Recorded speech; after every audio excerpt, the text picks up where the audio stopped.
I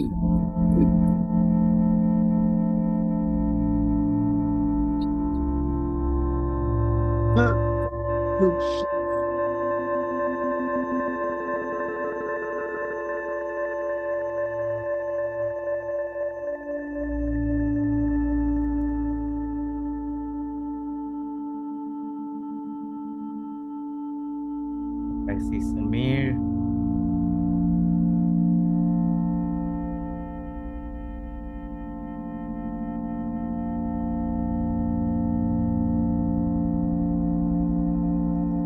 Caroline, could you just add a little star to Samir Puri name? He's just here and you can unmute him.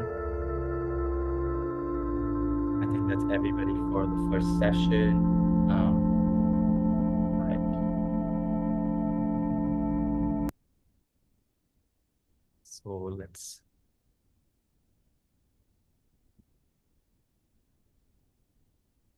All right. Good morning, everybody. Good afternoon. Good evening, wherever you're calling in from. Welcome to the second session of the launch of the Planetary Civics Inquiry, or PCI. Those of you who are with us for our first event at RMIT in Melbourne, or were watching the live stream, welcome back, and thanks for sticking along. My name is Prateek Shankar. I'm a strategic designer at Dark Matter Labs, or DML, one of 4 initiating members of PCI, alongside RMIT University, Politics for Tomorrow, and the RISD Center for Complexity. At DML,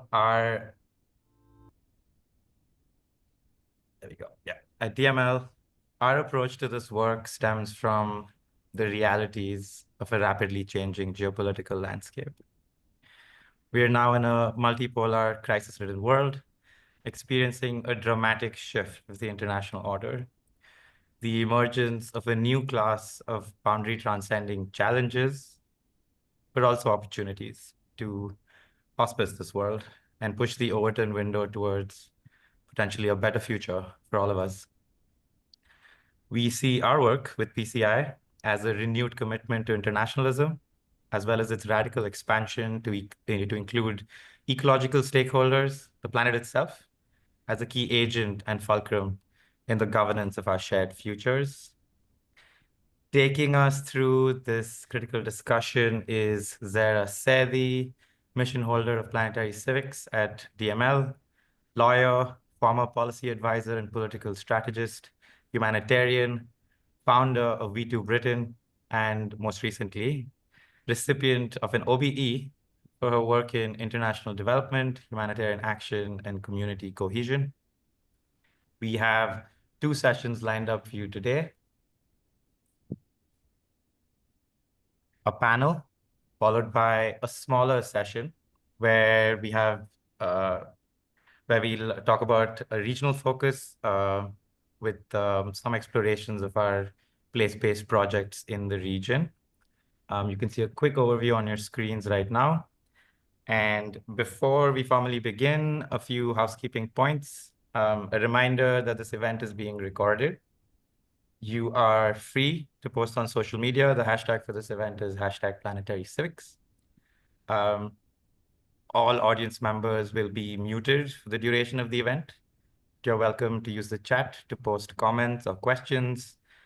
Zara will briefly describe the panel shortly, but fuller bios will be posted in the chat. So with that, over to you, Zara. Hello all. So my name, I'm getting an echo for some reason.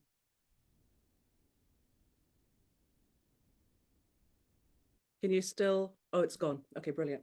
So this event aims to really promote and understand basically the moment we're in and the level of cascading risk and how they apply to essentially each of the worlds of the panelists that you will hear from. We know that we're in a critical moment geopolitically. There is a series of escalating, cascading crises, geopolitical fracturing, political instability, polarization. We know multiple planetary boundaries are being breached, and climate breakdown will be a force multiplier on things like trying to have global agreements, trying to find allies. And it will impact issues like migration, even on the domestic front. Secondly, there's clearly an emergence of a group of interconnected, boundary transcending phenomena, as Andrew Morton called them, hyperobjects, that are so large in scale and scope that they defy traditional governance models, financing, insurance, maintenance, contracting, and diplomacy. We're going to have to find new ways of doing things that recognizes multiple sovereignties and agencies and the sheer complexity and interconnectedness at every level. Why are we speaking of planetary civics? Because of this multi-agency in the world. Nation states themselves do not hold all the levers of power, and many of these issues impact us all, where we all basically need to recognize our ability to really have a say in how in this new emergence. And we talk about planetary to distinguish it from the global. We're looking beyond the nation state. We also feel that we can serve to find pathways that are adjacent to national and international structures based on these networks and flows. Finally, I've talked a lot about already the issue of agency. This is a moment, and there's a reason for that. This is a moment where you can get swallowed up by the negativity and the uncertainty in the world. There is risk, for sure, but there's also opportunity, an opportunity for people to come together. There is great work being done in all corners of the earth. And in computational advancements in technology, we may have the tools to match the scale of the planetary challenges. And really, the time is now to really be strategic about that. So moving to the first session. This is really looking more at the geopolitical terrain. The theme is a new internationalism, ecological assets as emerging terrains of competition and conflict, with climate breakdown as a force multiplier. We will first hear from each speaker, around 3 minutes each, and then I will have some questions before opening for comments and Q&A from the virtual floor. I'm going to read out panelists in order. Some have to leave promptly at 11 GMT, and we thank them for their presence and the time that they've given. So first we have Dr. Samir Puri, the Director, Centre for Global Governance and Security at Chatham House. Formerly, he worked as a civil servant at the UK Foreign Office and as a lecturer in war studies at King's College, London. He is a prolific writer across geopolitical trends, and I urge you to read some of his very readable tomes. He's just returned from the Munich Security Conference, where Chatham House held a side event on renegotiating the very terms of the world order. Then we will hear from Lindsay Howard. Her work has led her to take up essentially a front row seat across many disciplines to witness how our world is changing. Her bio is simply too lengthy for me to give it justice, but I'm going to try. She is currently Senior Foreign Policy Advisor to Mayor Michael R. Bloomberg. She was a Senior Advisor to Dr. Henry A. Kissinger at Kissinger Associates. Before this, she had distinguished careers in academia, as well as working for the US government. Some of you here in the audience do critical work in Central Asia. Lindsay's work in Central Asia has also witnessed seminal moments in nuclear decommissioning, as well as environmental cleanup of the Aral Sea. Next, we will hear from Alanud Al Khalifa, who serves as the first secretary of the Embassy of the Kingdom of Bahrain in the United Kingdom. Prior to this, she was the first secretary at Bahrain's Ministry for Foreign Affairs, specializing in EU and NATO affairs. It's important to hear Arab voices right now because they've emerged as key mediators in this polarized world. not only leading initiatives across R&D and critical humanitarian aids, but often being the people who can nimbly operate. And in Bahrain, we have a country that uses its foundation of its intellectual, cultural, and socially diverse peoples to navigate this complexity, build bridges, and make our world more secure. Dr. Catherine Nawajiaku Dahuthe is a British Nigerian political scientist with an exceptionally distinguished career in international development spanning 30 years across governments, NGOs, and global affairs think tanks.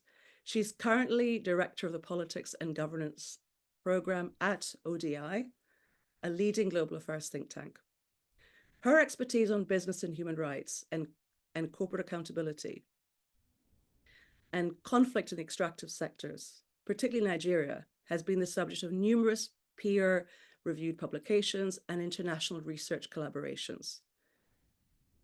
Catherine's work here, and I happen to have ODI have also been seminal in helping us to shape some of the PCI agenda. Her work forces us to address power asymmetries, inequality, fractures, and the very fabric of how we organize our societies, democratic or otherwise. Moving on to the Right Honourable Anne-Marie Trevelyan, a British former Minister of State for the Indo-Pacific in the Foreign, Commonwealth and Development Office from 2022 to 2024 under Prime Minister Rishi Sunak, but she has also served in the cabinet and held numerous ministerial roles under two former prime ministers. This includes, but is not limited to, being Secretary of State for International Development, where she set up the UK Vulnerable Supply Chains Facility, as well as Minister of State for Energy, Clean Growth and Climate Change. And she served as the International Champion on Adaptation and Resilience for the UK's COP26 presidency. Last but not least, on this panel, we have Anders Wijkman, a Swedish opinion leader and author. From 2012 to 2018, he was co-president of the board of Climate Kick, a major public-private partnership at EU level for the promotion of innovation of a low-carbon society. Alongside many other roles, since 2015, he's been a member of the International Resource Panel, the UN-appointed expert body to build and share the knowledge needed to improve the use of our resources worldwide. These are exceptional speakers. And in the second session, we'll hear from some of our partners on the ground and the projects that are already in planning or underway. The PCI initiative has had about a year of scoping out geographies, partnerships, potential avenues for us to collaborate. So moving to the panel and our opening statements from our distinguished speakers. Samir, over to you. Well, thank you very much for the very kind introduction. So I've got 3 minutes. I'm just going to dive straight in. So as mentioned, I am the director of Chatham House's Centre for Global Governance and Security. It's a newly created centre at Chatham House, the UK's leading international affairs think tank. And what we're trying to do is to not subscribe or descend into the pessimism that the law of the jungle has returned to the world. I think it's very easy to be very pessimistic given the way that the news is unfolding. And I think one of the things I would want to introduce to this discussion is an emphasis on the trend lines rather than a fixation on the events, which can be quite distressing and quite confusing because they're coming at us very thick and fast. So what I'd say is there are two big trend lines unfolding at the same time, taking a global perspective, which I think is a very important perspective for your particular project. If you speak to Westerners, Europeans, North Americans, of course, they'll be talking about populism and political populism and the impacts on their countries and what that means for their foreign policies. What I wanted to do was to take a much more global perspective and to consider just where we are on the passage of history. And I can do that in the space of about a minute because I think it's very, very important to realize that the world as we live in it today has been very shaped by the West. To use kind of TikTok language, different incarnations of the West have been the world's chief influencer. And without sort of passing moral judgment on this, I think I've just spent 5 years living in Asia, by the way, so I really want to present this perspective of looking at the world and world history and geopolitics from outside of the West, we really have to understand that the era of European-led maritime exploration and colonialism in the 17th, 18th, 19th centuries, and then the era of US-led globalization that we've all lived through, means that different phases of sort of the West's ability to influence the rest of the world have been the defining reality for most of the inhabitants of the world for about 2, 3, maybe 4 or 5 centuries, depending on how far you want to go back. And what's happening right now, which is really quite novel, no one alive today has actually experienced it, is a rapid repositioning of the Western world in relation to the rest of the world. And this is a sort of a different way of talking about the coming of multipolarity. I've got about a minute or so left. So I wrote a book last year, which is called Westlessness, The Great Global Rebalancing, that I think was mentioned in my bio. That's the book there, which you can probably see. And it was sort of a play on words, because it doesn't mean that the West is about to disappear, but the rebalancing that's taking place, which is causing quite a lot of instability, is actually about the West's own repositioning in relation to itself. We're obviously seeing that with the Euro-American spat, which I witnessed myself when I was at the Munich Security Conference, but also the rise of different countries, not only China, but also India. You know, at some point, Indonesia, the 16th biggest economy in the world, maybe 10 or 15 years down the line, will also have a greater sway in world affairs. South Africa moved the moral dialogue on the Gaza conflict for much of the world, actually, with its movement in the International Court of Justice. To sum all that up and to finish in about 3.5, 4 minutes, what I'd say is we are seeing a multiplicity of voices and influences in the global commons, whereas previously what we tend to see was a much more outsized position for the Western countries. Now, I'm not saying that's a good thing or a bad thing. Historical eras inevitably move from one era to the next. We are living through a transition period.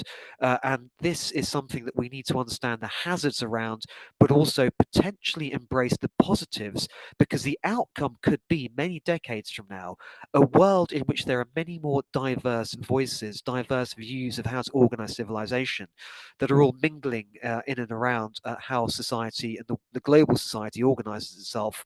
The difficulty we have, and this is my closing comment here, is making sure that the passage to that much more multipolar, much more diverse world doesn't drag us into a World War III situation, and that we minimize the worst of the instabilities that inevitably come when the pieces feel like they're being rearranged. I'll stop right there. Thank you very much. Thank you so much, Samir. Over to you, Lindsay. Thank you, Zara. Well, thank you for including me in this auspicious conference and the very important topics at hand. How do we govern in a world where the most difficult challenges are transnational, and yet in a world where for 3 decades or more, we've largely failed to achieve institutional answers or frameworks for world order and such challenges, and as the prior speaker said, a more balanced table of nations and powers and polities to inform that discussion. And then how is it that the transnational and planetary frameworks, which are the most logical, natural beginning and endpoint to resolve such issues, are also still in play? On the spectrum of risk and opportunity, and especially in the context of the climate challenges, I recall that the founder of modern Singapore, Lee Kuan Yew, before his death, said that his greatest disappointment in life was that all the nations didn't come together to cooperate to resolve the climate change challenge. Now, that is nearly a decade and a half ago that he said that. And here we are, still discussing, still searching for a way to make policy prescriptions, and to offer solutions In the history of transnational issues and themes, we see the tensions and interplay of national interests and nation states, but also international interests and international institutions, the challenges of international law that often prescribes laudable principles, but has limited enforceability, not just in climate, but in the laws of war. I think many of us have had friends in different governments and administrations who have made noble efforts to reframe national and international policy agendas around such broader frameworks and to acknowledge that our greatest issues are the ones that we all share. I will just say that at Bloomberg, we found that sometimes the issues are communications failures. The COP meetings have yielded remarkable breakthroughs, but the global public, and especially the younger generations, aren't hearing that. If we look at the most recent elections in Germany, and we see the flight of the youth vote to the extreme right and the extreme left, I think we find an anecdote that should wake us all up a little bit more. On the hopeful side, I think we should all remember that in 2024, for the first time in human history, over half the adult population of the Earth voted in elections.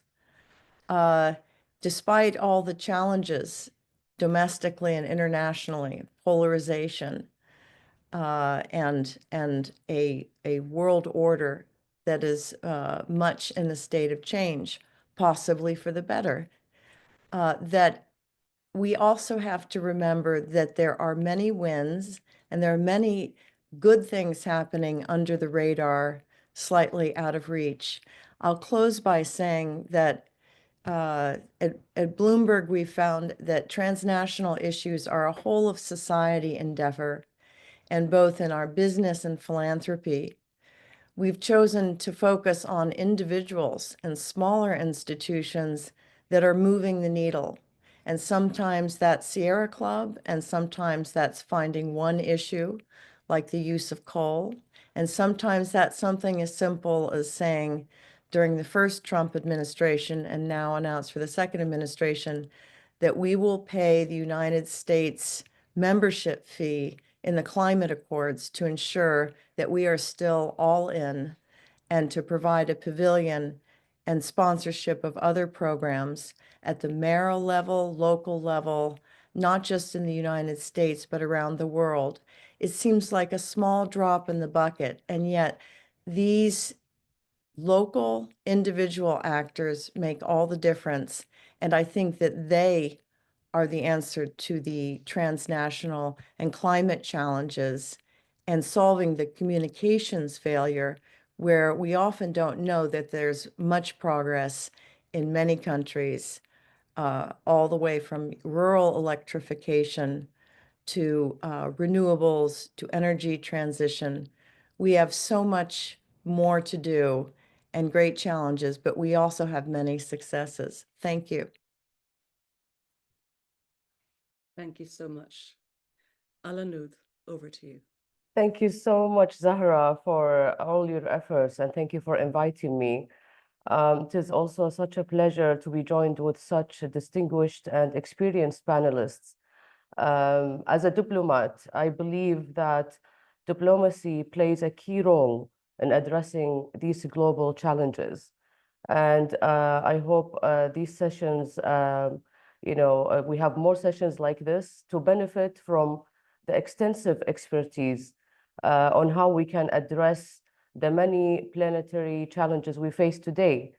And I welcome in particular the event focus on these challenges in a comprehensive and holistic manner, because this is the only way in which they can be effectively managed. From a diplomatic perspective, Historically, there has been a tendency to firefight into individual international crises or challenges without taking the time to look at the bigger picture. But as this initiative shows, if we fail to analyze the interconnected and multidimensional nature of these challenges, then we will fail adequately to address them. And we must therefore, I think, recognize that in addition to security, geopolitical, and economic challenges, we are also confronted with a complex web of environmental, health, and development issues, which have their own direct and indirect effects on our planet and its people and the resources. With the climate change in particular, the danger, I think, is that it will bring such profound effects in terms of, for example, habitat loss and sea level rise. In Bahrain, we do have this challenge of the sea level rising, that it will actually generate new crises and also worsen existing issues. It is all, I believe, connected. So like in areas like migration, extremism, and conflict over depleting resources. So as individual states, regional groups, and an international community, and as organizations who focus on this work, I think we need to evolve a diplomacy which integrates these issues at the heart of our efforts. I think we should recognize that questions of food security, water security, pandemics, and the impact of climate change are not just abstract or separate issues. We must accept, in my opinion, that they have a clear impact on all our cooperation on other issues as well. So if it's not properly addressed, we will fail in our efforts, unfortunately, to deliver a genuine security, stability, and or prosperity. So again, thank you so much for having me here. I do believe diplomacy plays a very important role, and I hope maybe we can come up with another initiatives to include diplomacy as well. Thank you so much, Zahra, and everyone. Thank you so much. And on the Q&A, I might come first to you because I know you have to leave sharply at 11. Same for Samir. So moving on to Catherine. Good morning, afternoon, everybody, and I'm delighted to be on this fantastic panel. We are at a moment of where there's a critical need for collective reflection. So this is more than timely, and reflection that takes us outside, as many of our panelists have said, outside our boxes. I want to really try in my intervention to keep the word planetary up front and center, because it's not part of our regular vocabulary, and moving our imaginations beyond the nation, beyond the global, is a lift that we all have to try and do. So I'll try and stick to those rules. I'm the director of the Politics and Governance Programme at the ODI Global, this think tank that looks at global affairs. And for the last week, I have been touring various European capitals, from Berlin to Brussels to Dublin now, to London. And the conversations have been the angst-ridden conversations, the wringing of hands, where are we and what are we to do? And those conversations have been particularly sharp for the international development sector, which sees a very dramatic hollowing out. So the challenge is to try and project, as we need to be doing, beyond the immediate crisis. So I'll try and do that by looking backwards a little bit. I'm reminded of a couple of really important, influential texts for my thinking that I think are really important for this debate. an article published maybe some 20 years ago, unpublished rather, called Back to the Future by someone called Abdul Rauf Mustafa, who was a professor at Oxford University in the Development Studies Department. And he spoke about the real importance of thinking about pre-colonial African societies where citizenship was evolved out of notions of reciprocity and obligation, where over vast landscapes on the African continent, it was possible when labor was free and movement was free to exit when authority wasn't doing what it was supposed to do. And this question of how a civic public needs to center this reciprocity and obligation is something we really want to hold on to. And then there's another more recent text by Achille Mbembe, the Cameroonian philosopher, historian, and political scientist, who a few years ago published a work called La Communauté Terrestre. And his vision was really a vision that centered on African pre-colonial traditions of imagining the human person as intricately linked to his environment, and where the idea of taking from the land and replenishing the land was part of the obligation of any human society or human activity. I think centering those practices are going to be really important as we think of what needs to constitute planetary civics, where our collective interdependence and our collective challenges mean that the diplomacy that my colleague referred to is going to be vital, necessary, existential. So I really want to say that there are pathways of hope, and I think those pathways invite us to think beyond our traditional, developing an evidence base, informing policy conversations, but to go beyond. I'm thinking of the art world in particular, and I'm also thinking of struggles of long-standing that have linked people affected by extractive the very challenging politics of extraction. On the art side, there's a very interesting artist called Otobon Nkanga, whose work brings together the ecological challenges that we're facing. She works with different matter,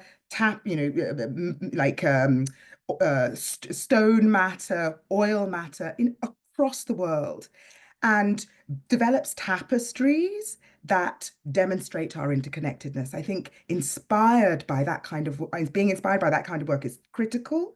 And then also the work that I've been doing, heading a commission of inquiry into oil and gas pollution in Nigeria, highlights how local resistance histories have put at the center repairing, restoring, and rebuilding relationships between the communities and their environments.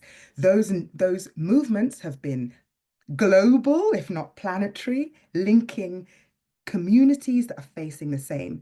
I would suggest that those experiences need to be centered in our ambition to create a planetary civics that recognizes the common challenges that we face and builds on ways of dealing with those in the past.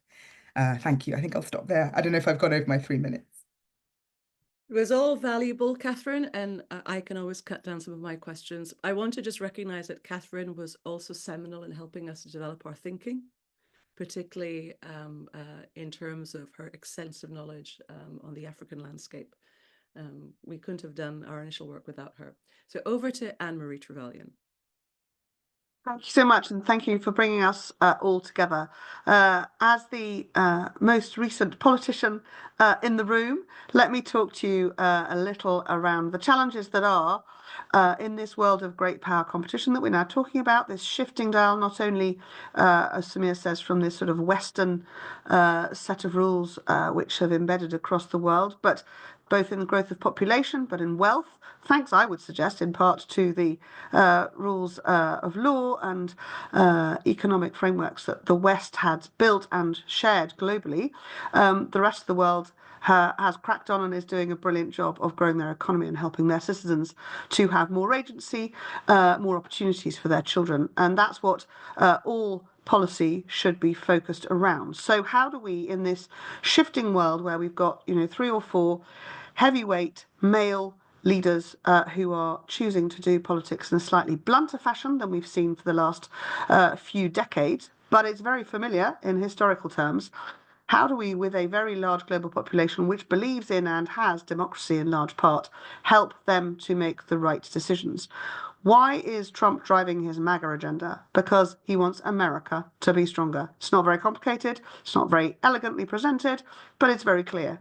And it's about the resources that America is going to need in the next, vision 30, 40 years. That's what he's looking at. Why is President Xi rattling cages and distressing people? Because he needs more resources. Belt and Road is about accessing and assuring resources for a country that is massively dependent on imports for its enormous population.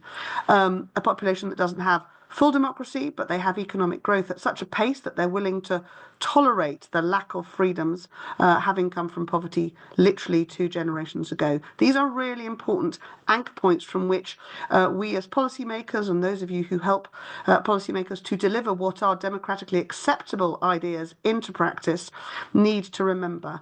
So what in practice is it looking forwards? It's been for the last 50 years, last 250, but 50 for everyone, oil, coal, gas. With cheap energy, you can grow an economy. So what's it looking forward? Now it's about those new environmental assets, those critical minerals, as well as gas, still for a long time, and potentially uranium and other nuclear fuels to create cheap energy for the next 100 years, to see that continued growth.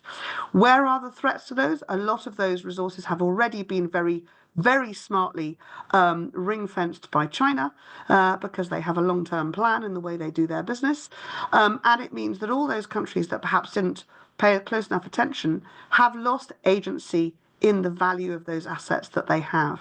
So we need to think globally. I love Planetary. I don't know if any of you know, here in the UK, yesterday we could see the alignment of the planets. If you were somewhere in the UK where it wasn't cloudy, a very rare experience. So it was rather wonderful that we are talking planetary when I could only see 2 of them last night, but looking out the window, all our great planets were there aligned.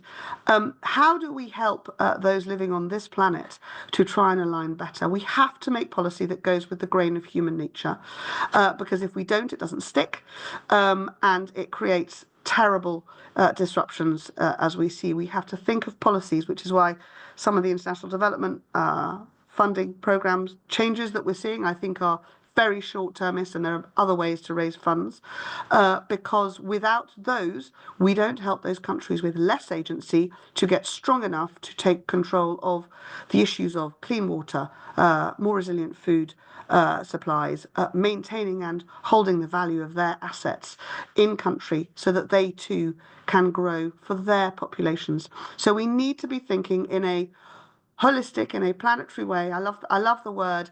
We need to be helping politicians who have to make nation state decisions because that's what democracy demands of them. And if they didn't, we would shout at them also. We have to give them the right policies that get the benefit for their citizens as well as the impact elsewhere. Now, there are many tools we can use. I could bore you for hours on taxation policy. I won't, fortunately for you. But there are tools we could use. And interesting to hear you say, Lindsay, that Bloomberg are going to pick up some of the practical bill for COP. Those are practical things. How do we empower business where so much of the wealth sits to take responsibility? There are tools to help them do that better. And that's where I think we need to go forwards alongside, as Al Anoud said, around diplomatic structures that work, policy frameworks that empower and acknowledge human nature, but speak to the best of it.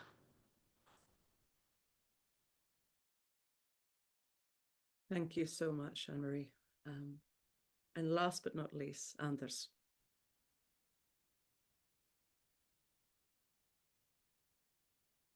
Anders, you're on mute. I should say he's joining us whilst on holiday with his granddaughter.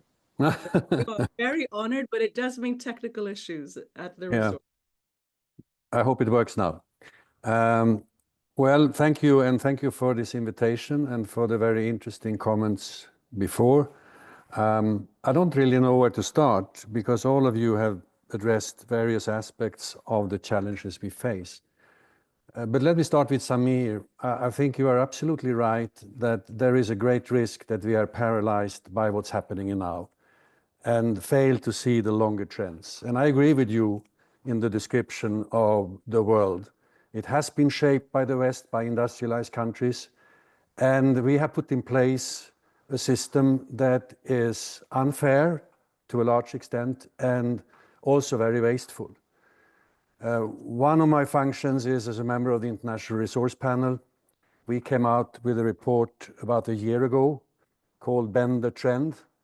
And it's exactly about what kind of economy should we, how do we transform the economy so that we don't continue to grow the use of natural resources the way we have in the past? Because our estimate is that 60% of greenhouse gas emissions are directly linked to material consumption. And if we just continue growing the economy the conventional way, it's going to collapse. I also belong to the Club of Rome. We came out with a report already 52 years ago, Limits to Growth. And we warned that there can't be infinite growth on a small planet with limited resources. And we are hitting that ceiling very, very soon. So I believe we are in a double bind. Of course, we are very much concerned about Trump's policies, and I agree with Catherine that one of the objectives seemed to be to just increase America's control of energy and metals. But I'm not sure that that's the only agenda. He's out there to destroy the whole system. And his main advisors are some of the tech oligarchs. And I think we have to be mindful of the fact that their agenda is not necessarily the same as his, the more conventional one around MAGA. So the International Resource Panel in its report basically said we have to do something about material and carbon footprints, and we have to do it very, very soon. And we have to start in high-income countries to save the planet, but also in fairness, because we have to give room for poor people. 4 billion people are still living on less than $5 a day. They need to increase their material footprints to enhance their standard of living. But if they would end up on a level where we are, the whole system would collapse. So this is where we are. So really, and when I then listened to Kemi Badenoch yesterday and to Keir Starmer saying we need to boost the military budget and we will do it at the expense of foreign aid. And Kemi Badenoch saying we have focused too much on values at the expense of interests. I think we are going backwards. We are moving backwards. We had gained some consensus around the 2030 agenda. That seems to be washed away right now. So I think we have to really look at what transformation should be all about. And I think part of the message is that we have to rethink growth. It's not a question of degrowth. It's a question of moving from quantitative to qualitative indicators, and to be more concerned about well-being and the quality of life than just mere growth for its own sake. Because we know that conventional growth leads to an expansion, more or less linear, of the extraction of natural resources. And we cannot afford that. because it will collapse the system. So I had planned to say a few other things, but I think given the other introductions, I think this message will resonate quite well with you. Thank you. Thank you so much, Anders. Now, for paucity of time, I am going to reduce the chairman's questions that I had to basically one, and open for the panel to discuss amongst each other, because there's so much potential co-learning just to this fantastic group of people.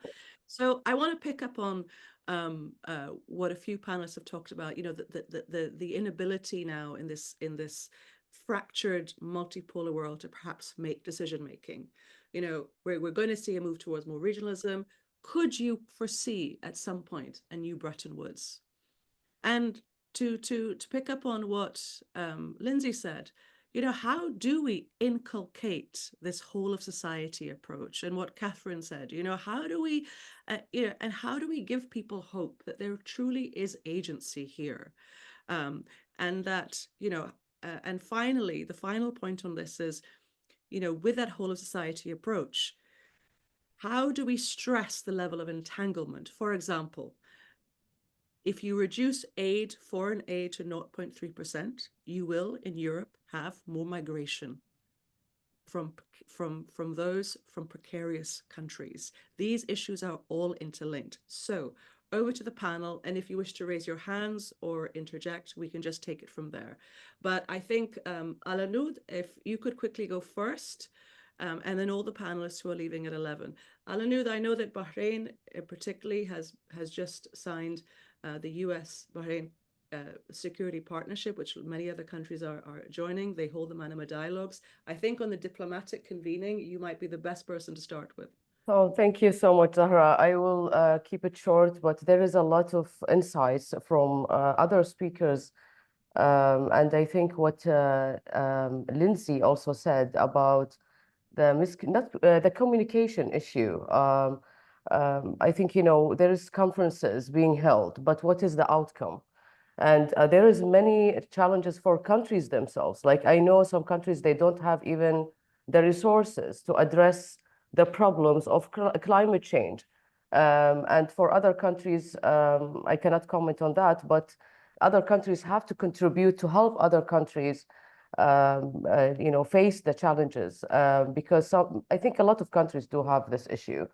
And mentioning the security agreement we signed with the United States last year, it is a comprehensive agreement. It's called CCPA, and it is a security, defense, economy, trade. But the thing is, security right now is not only the traditional security. So there is also talks about food security, water security, the new challenges, I would say, under security. And the UK is joining us. And we are, I think, in this March officially, this agreement. Again, I think we need more talks, more conversations about the issues we're facing. It's a global issue. And I really doubt that if there is no leadership, there has to be a leadership to take, and implement some of solutions, I would say. So thank you again. And I would like to hear from the other speakers as well. If I could encourage those who are leaving promptly, Samir, Catherine, you two next, please. Yes, thanks very much. I mean, this is an amazing panel. I mean, I would say that this question of what kind of narrative we construct in the face of all these fragmented, tearing up of rule books and so on is quite important. And the conversations I've been having, ODI's been having, have been around perhaps, the need for multiple narratives to speak to new constituencies. They're not buying into the solidarity-based narratives, unfortunately. And so Kemi Badenoch's statements around is it not time for interest to drive rather than values? Do we have to necessarily play those off against each other? I mean, the planetary civics logic would suggest that there are interconnected global challenges that we're all going to have to face, and we can look at it from we can up the ante on the security challenge. which might galvanize some more sort of coalescing and collective action, or if that's what works at this time. I also wanted to lean in to what Anders said about the economic model question, because we have seen, you know, huge rising inequality within the North and South, but also between, notwithstanding what emerging economies are doing to so-called catch up. And the challenge is around exactly what he said. You know, if the model of extractive capitalism isn't challenged, then we're never going to get out of this bind. Even the so-called the transition that we aspire to is still based on the same logic of extracting critical minerals. And my sense would be, where are the countries in that conversation, not just the businesses or the investors from outside, but where are those national governments who want a different ball game as far as the value addition from those extractives? If we're going to break with what Samir started off by saying at the beginning, which is the same kind of logic of, you know, colonial inspired extraction that has shaped capitalism and its growth. So I do think this is a moment to think of the connections between these things, the economic and the political, in how we're thinking of you know, collective action. And I think, just to finish, I think it's going to be not, you know, a reassertion of the multilateral order, but on issue-based concerns, perhaps getting coalitions to come together incrementally before anything else. There's pros and cons of that, but I don't see a way through that at this point. Thank you, Catherine. Samir, over to you. I'm intrigued to delve into the idea of multipolarity could be fairer, and we could have much more diverse voices. But I'm going to come to you, because we know that there are certain who, for example, China, who are already linking up on issues like critical minerals, the Belt and Road project. So, you know, how can we ensure that greater equality and inclusion as we go into this regionalized multipolar world? Yeah, thank you. Thanks for all the extraordinary contributions. I'm really pleased to hear such a diverse group of voices. There's no easy answer to this, and I think part of the problem is we're actually experiencing a number of simultaneous transitions all at the same time. And some of the speakers have alluded to this. There's obviously the energy transition, which is not what I personally focus on. I'm more focused on the geopolitics, transition of the balance of power, as Anne-Marie also referenced as well. So this is extremely complicated. And I think it just, sadly, it depends on where you're standing in the world as to what this actually looks like and which of the issues are the most resonant to you, to your country, to those around you, where you feel the greatest sense of vulnerabilities arising. And I'd sort of sum that up by saying it's actually extraordinarily complex, that it can't really be reduced down into a very simple formula. So what I'd say again is just that we're in this quite difficult period right now where there's a lot of the vestiges of the way we were used to doing things that are still very strong. There's a lot of clamor to do things in a very different way. And it's actually part of our collective responsibilities to actually understand the sort of, I think, at a human level, the feelings of anxiety, maybe of pent-up grievance that are potentially accompanying all of this. Something like the awful conflict in the Levant around Gaza and Hamas and Israel, it becomes a focal point, not only for the people's negativity and hurt around that issue, but around these wider issues of a sense of global injustice, a sense of some voices being not heard. And I think we also need to, without trying to minimize the consequences of that issue, to understand that these are feelings that are being amplified because of the senses of anxiety that are all around the world. Sorry, Zara, these are not really solutions. It's more, again, a sense of trying to contextualize the difficulty we're in. But I do think, actually, the greater we can actually contextualize it by taking on board the feelings and vulnerabilities of a wider range of people, the greater the sense that we can have of avoiding the sense of us versus them, or of confrontation. Just the last comment on this, understand where I'm sitting in the UK, understandably, there's a lot of sensible precaution around protecting yourself. And so there's that logic, which isn't necessarily incorrect, but it needs to be accompanied by a sense of where we're actually headed to in the decades to come. And I wouldn't necessarily say that reforming the UN Security Council is the only thing we should be looking at for global balance and equality of different voices. I think we need to be looking in quite a novel sense. For example, the ways in which news from different parts of the world now flows all over the world, like an op-ed or a newspaper article from Australia or Indonesia. I can access that on my phone. 10 years ago, I couldn't. And that's so new. And that, again, adds, I think, a bit of sort of 3 dimensions to the way in which the world and the way in which debate, multiplicity of voices actually started to change really dramatically, really quickly. So I'll stop there. So much. I'm laughing because the boutiques in the chat room are talking to each other. So over to Anne-Marie. And Samir, just quickly picking up on one point, you talked about misinformation and the polarization. We don't often stress enough that we are in an era of hybrid warfare. Misinformation is one of the first levels of that. And so these are all interconnected. Anne-Marie, over to you. Thanks, Sarah. I think you set us a challenge in your question, should there be a new Bretton Woods? So those of us old enough to know might instinctively know what that means. It was a monetary management system between 44 countries where people basically connected themselves to the dollar as a stable currency to assure stability for their own economies. So again, I'm going to talk about money. It does, whether we like it or not, make the world go round. So how do we use it better?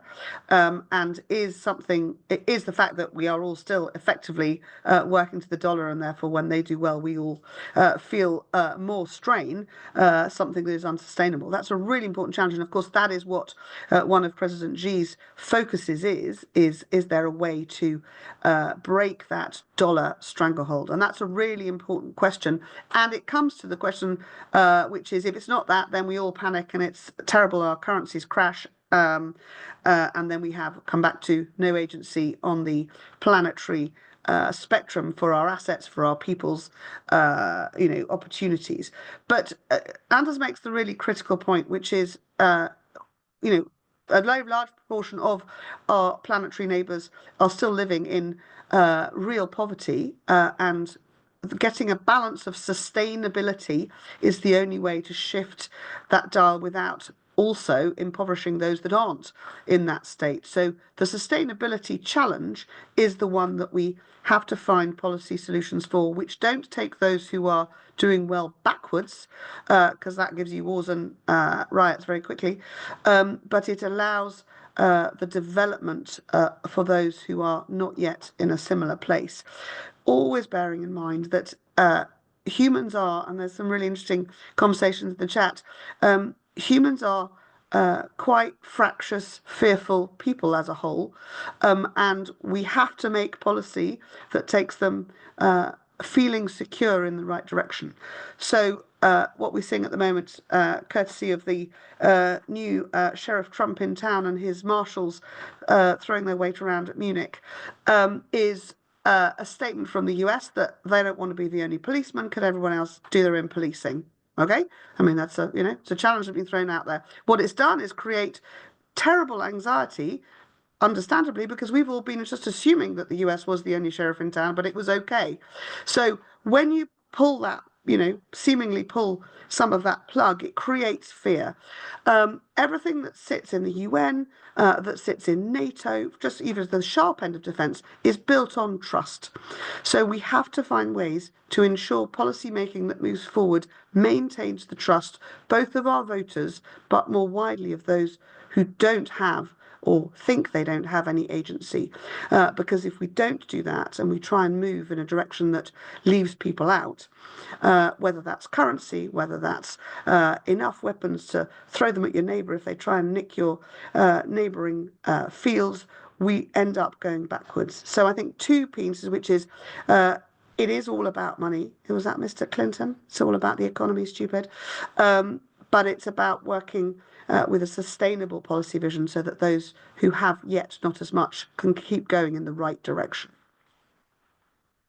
Thank you so much. Anders, you very patiently had your hand up. And can I please just encourage the panel to come in when needed by raising your hand? Anders.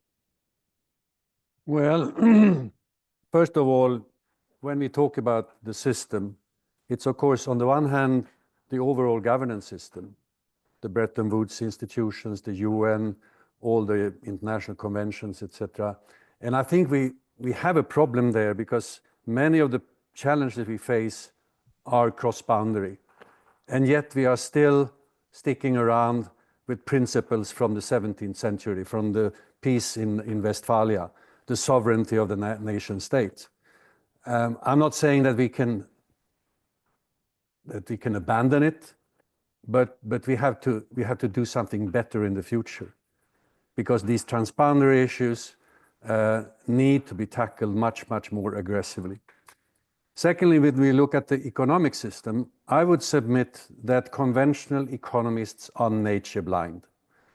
Natural resources is not part of their economic model.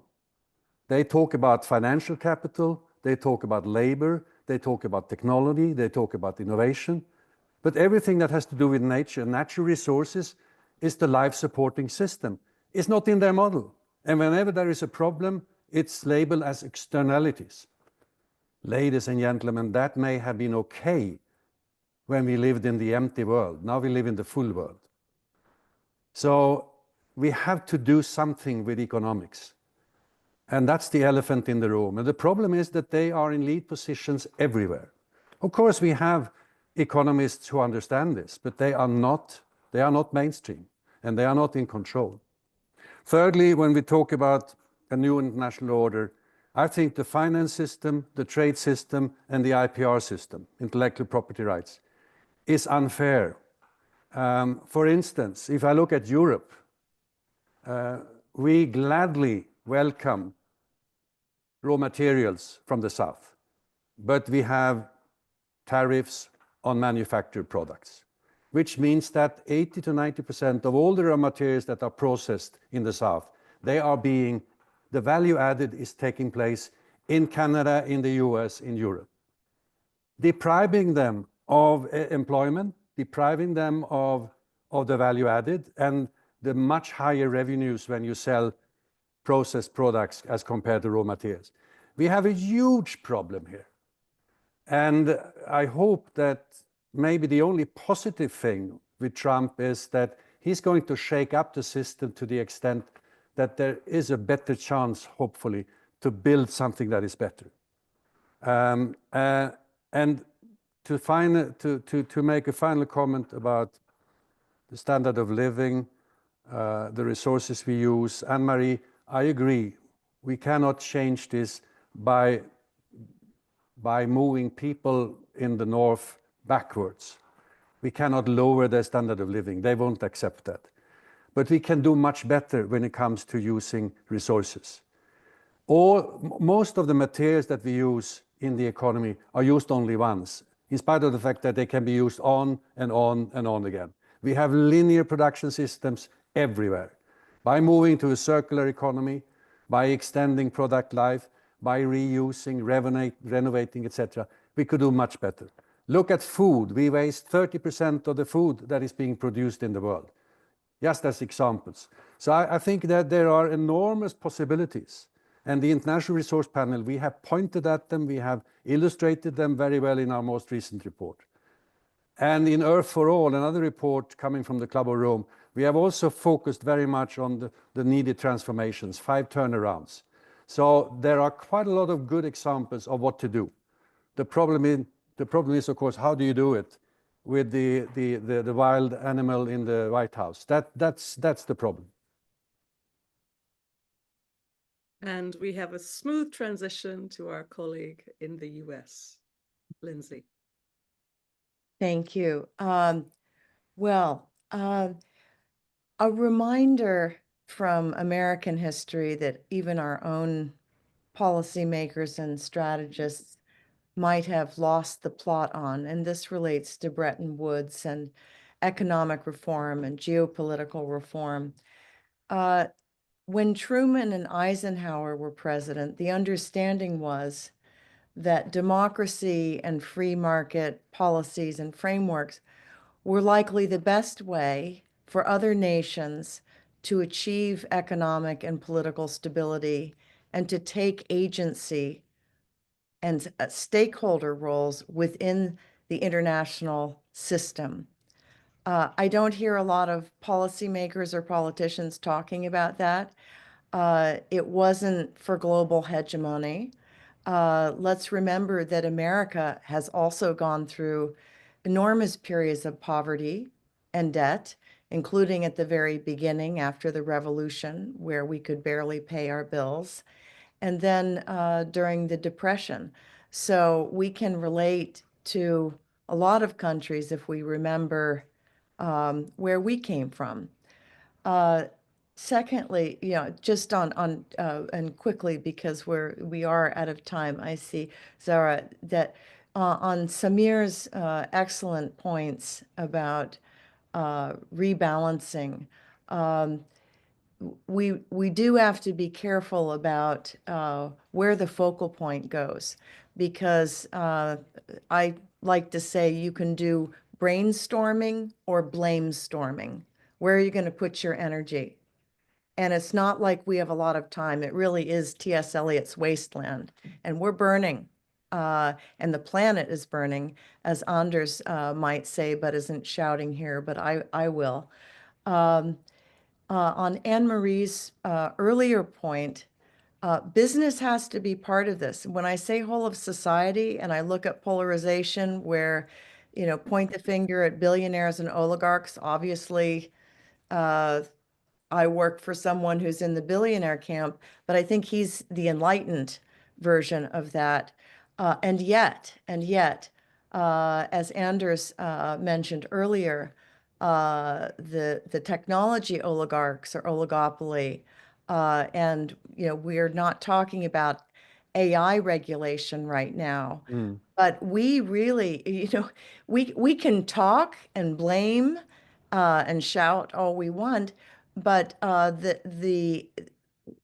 the world we have in 5 years is different from what we see now. And the AI drivers and technology, it is changing everything, and it will change everything even more. And we are really not preparing for that, but in small efforts. I would call out former Prime Minister Sunak's AI safety summit that truly very cleverly discussed frameworks with key stakeholders, both governmental and business. You have to have everybody, or else there's no solution. And of course, as Anders said, 4 billion people living on $5 a day. There is no way forward without the sustainability model. How do we get there? So the last point I will just close with is it is not just in America or the UK or the West or the North or the South. We all have the trust in government and governance issues. The public citizens' faith in government and governance institutions. We really can do a better job of that. I think part of it comes through communications and people like all of you on this panel today and listening in. Human agency, individual agency, institutional agency. So for the people who say we can't reform institutions, it's really hard. But if you don't reform a little from within, and then create some new groups and institutions without, then you don't really have an operating system. And, I'll just close by saying I recommend David Howell, Lord Howell's new book, The Coming Anarchy. It's really important to see what happens when you just take away institutions, as some government leaders are doing right now. And it is a call for the many members of the international community to see that they have the capacity, the values, and institutions also to be key actors in this system. Thank you. Sorry to go over. Could I make one very short? Absolutely, Anders, absolutely. Lindsay said in the beginning that she picked up that young people tend to vote more to the right, to the extreme right, and that's happening in many countries. I'm traveling around in Scandinavia giving lectures quite a lot, and my understanding is that very many people, I would say the majority, don't really understand what is happening and how things are interlinked. So we need education, and I don't think we can leave it to the social media, because there is so much misinformation, so much fact resistance, etc. So at least in Sweden, we are now trying to put in place a Bildung program, an educational program, trying to visit not every city, but as many as possible, and in particular rural areas, meeting people. I think that's going to be critically important, because otherwise strong men like Trump is going to win the day in more and more countries, because people are so confused and they don't understand how everything is interlinked.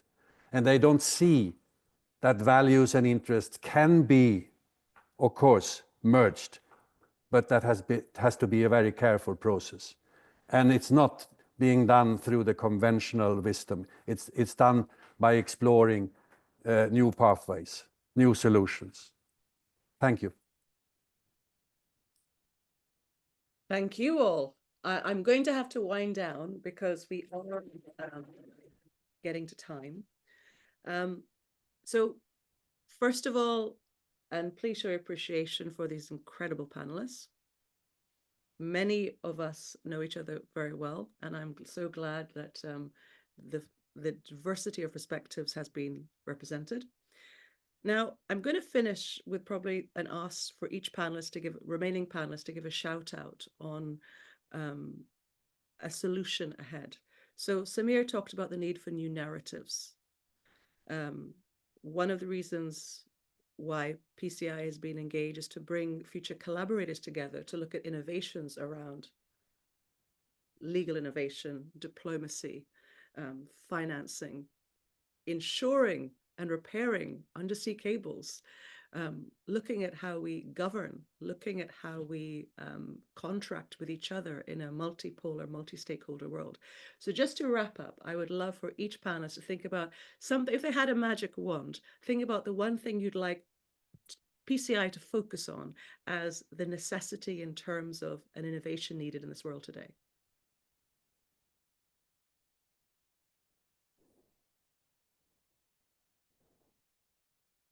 Anders. I would, well, it's not one issue. There are several issues. And I think the way we define security is one aspect. I saw in some of the documentation from Munich that climate change is listed as one of the main security concerns for the future. And yet governments tend to give less priority. So that's one. But if I were coming from where I do, I think the concept of well-being and how we define it, how we develop new indicators, and how we avoid a collapse because of overuse and overutilization of the planet, including an accelerating global warming. I think that's going to be such an important issue, not least because the problems in this area will hit the poor first.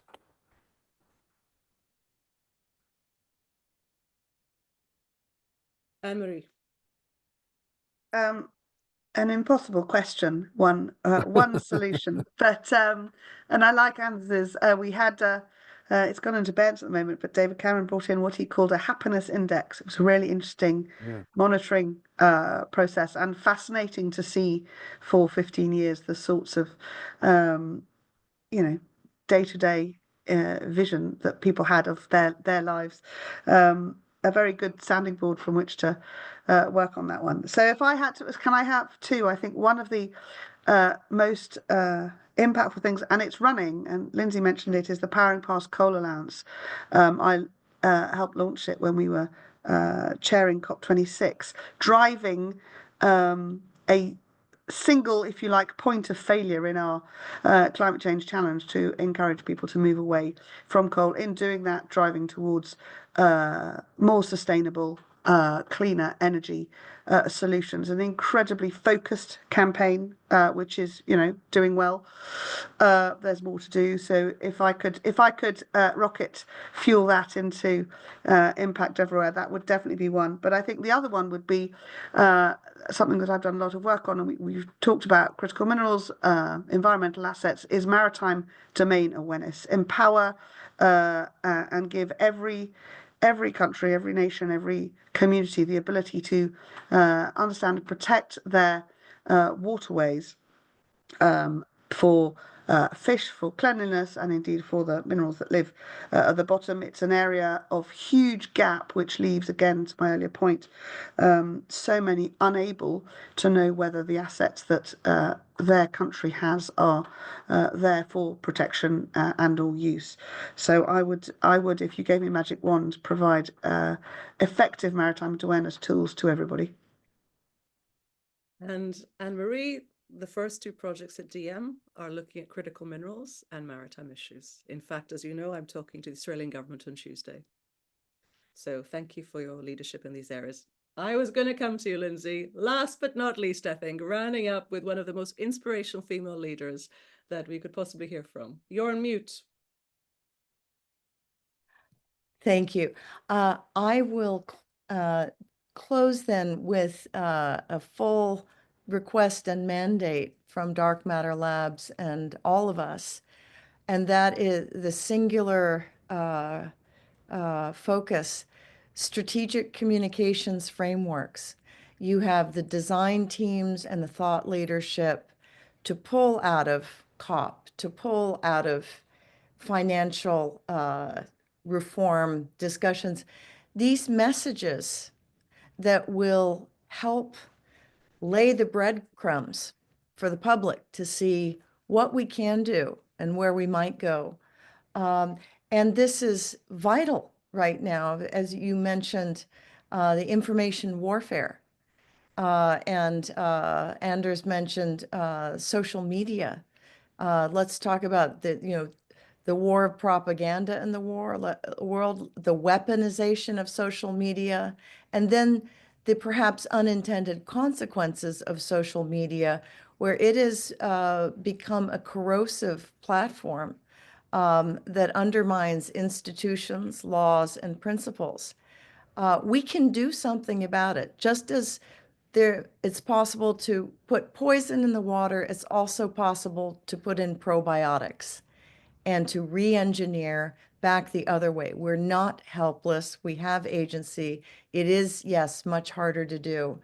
But this also, strategic communications frameworks and finding those stories and models and success stories and methodologies and parties to help people organize better. But it also addresses the AI regulation issue, where the longer we wait to regulate, the less of a choice we will have on human agency. And it's coming at us so fast we don't see it. But I have to say, the strategic communications frameworks, if we don't do better as institutions, policymakers, and polities of people, we're not going to have a chance to pull back, put on speed brakes, and make decisions. Over to you. Thank you so much. Well, I'm going to close out this panel. DM is going to host a series of these discussions to allow for depth, not only on each of these broad areas, but also geographic focus. Interestingly, I'm a child of both the global South and the global North. And I think, Lindsay, on narrative, in Europe, I'm seeing the issue, everything framed right versus left. The issue is, how do we build momentum and change and impact, and other geographies can really provide some of that lens in terms of this diversity of thought and framing that may actually reach out beyond the polarization. So thank you so much to all our speakers. You are welcome to stay. And thank you. And thank you all.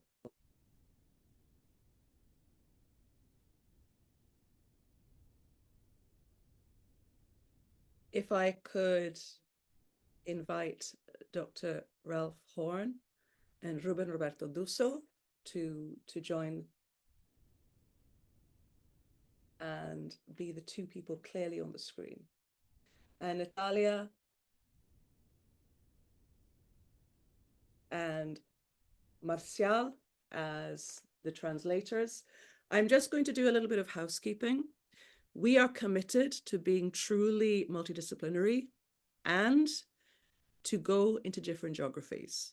We will be using both Spanish and English in this session, and our next event will probably be using Arabic.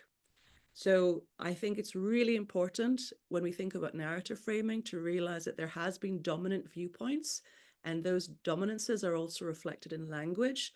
And if we truly want to have honest discussions, we have to allow people from the very grassroots to be able to speak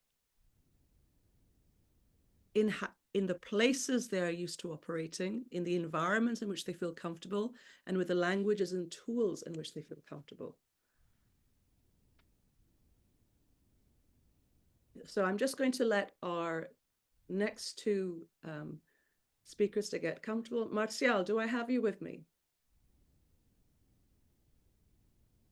Sorry, very quickly, as we sort this out, apologies to Sir Ruben Dusso. We were trying to add Spanish to the captions, and it seems he may have left the call. So Natalia, if you could join us, that would be amazing.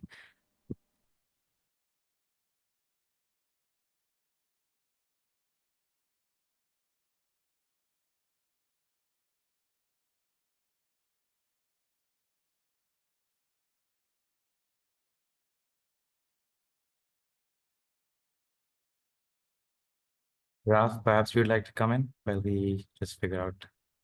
Okay, what I'm going to do is I'm going to flip the speakers around. In this session, we're looking at two regions. We had a choice. DM at the moment is working across most continents on experimentation or scoping out the field of partnerships, etc. So I'm going to go first to you, Ralph. Sure, Ralph, thank you. Are you on the screen? So I am here somewhere. I'll wait. I can be Dick, can you stop sharing your screen, please?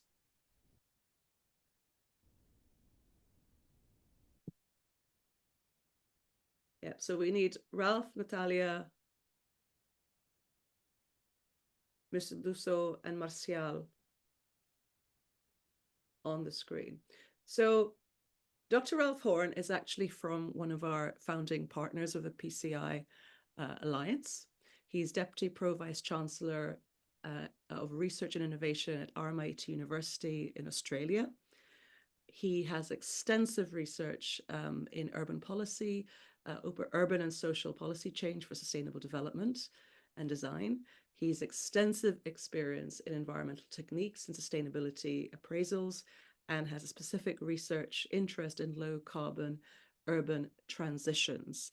He's also probably the lead amongst our group of looking at capacity building issues across the Pacific, particularly vis-a-vis island nations who obviously are facing an existential level event in terms of rising sea levels and climate change, for example, such as undersea earthquakes. So Ralph, and just for the audience's sake, I'm going to treat this more as a sort of mini interview, and I encourage people to pose questions in the chat. We want people to really delve into some of the speakers' expertise. So Ralph, clearly the Pacific region is critically geopolitically a region with the most growth and the one with the most risks.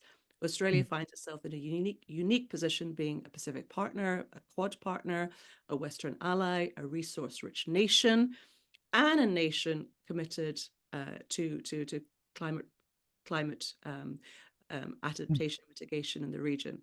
So could you speak a little bit about the intersections between energy, security, sovereignty, and the planetary in the context of climate change in the Pacific and Southeast Asia? I should add that RMIT also has a campus in Vietnam. And specifically, if you could focus on, energy entanglements at a planetary scale, post-carbon futures, the role of the circular economy and housing households, and finally, spatial, material, and contingent social and policy structures of urban environments facing this climate emergency. Over to you. All in 3 minutes, I assume. Yeah. No. This is now a Q&A. It's less of a... Well, look, I'll open things up. First of all, I'm in Naarm, otherwise known as Melbourne, on the unceded lands of the Eastern Kulin Nations, and specifically the people of the Wurrung and Burrung language groups. And I'd just like to pay my respects to ancestors and elders, past, present, and emerging. And really, I'd like to also note and support the remarks of Samir and Catherine in the previous session, in acknowledging the deep knowledge and sustainable practices that stretch back into ancient time. Since then, of course, we've had a wave of colonization, and things have changed. And I think, I suppose, as an opener, I would say that, well, the South Pacific, the region just to the north, I guess, and to the west of the Australian landmass is of particular interest. I think. Evidently, this area, Melanesia and the adjacent corner of Polynesia, offer a unique place, I think, to practice planetary civics. These are, by any stretch, they are small island states in the main, and they are on the front line of climate change, and they deserve the support of the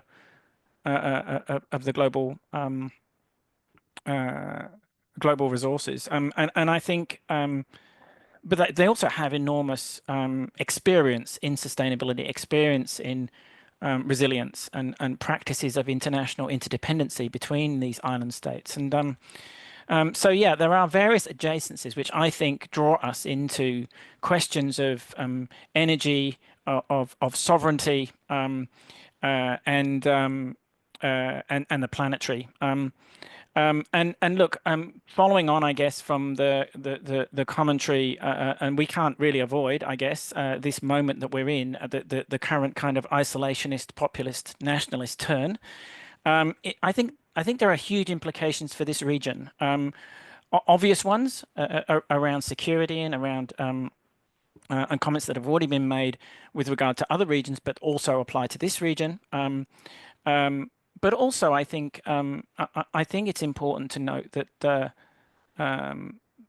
the questions about nation states and their interests somewhat mask, I think, the fact that those interests are not aligned internally. The interests of oligarchs, for example, however you define them, are just more strident in their resolve to keep their own people poor, scared, and isolated. I mean, that's their power base, and I think. I think this turn means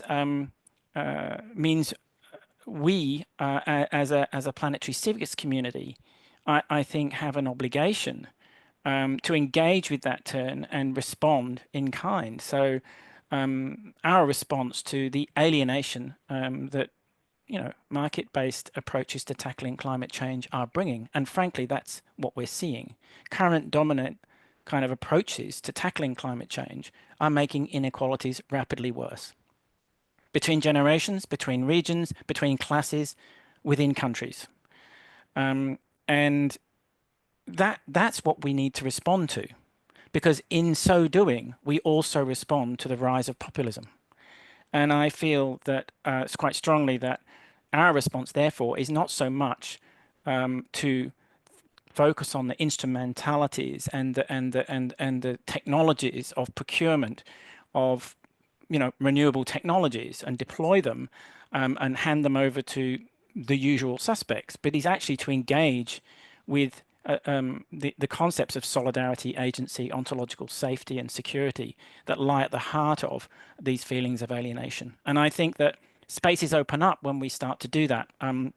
And it could be that climate change is that hyper object which can kind of cut through what has been several decades now of really paying lip service to justice and equality in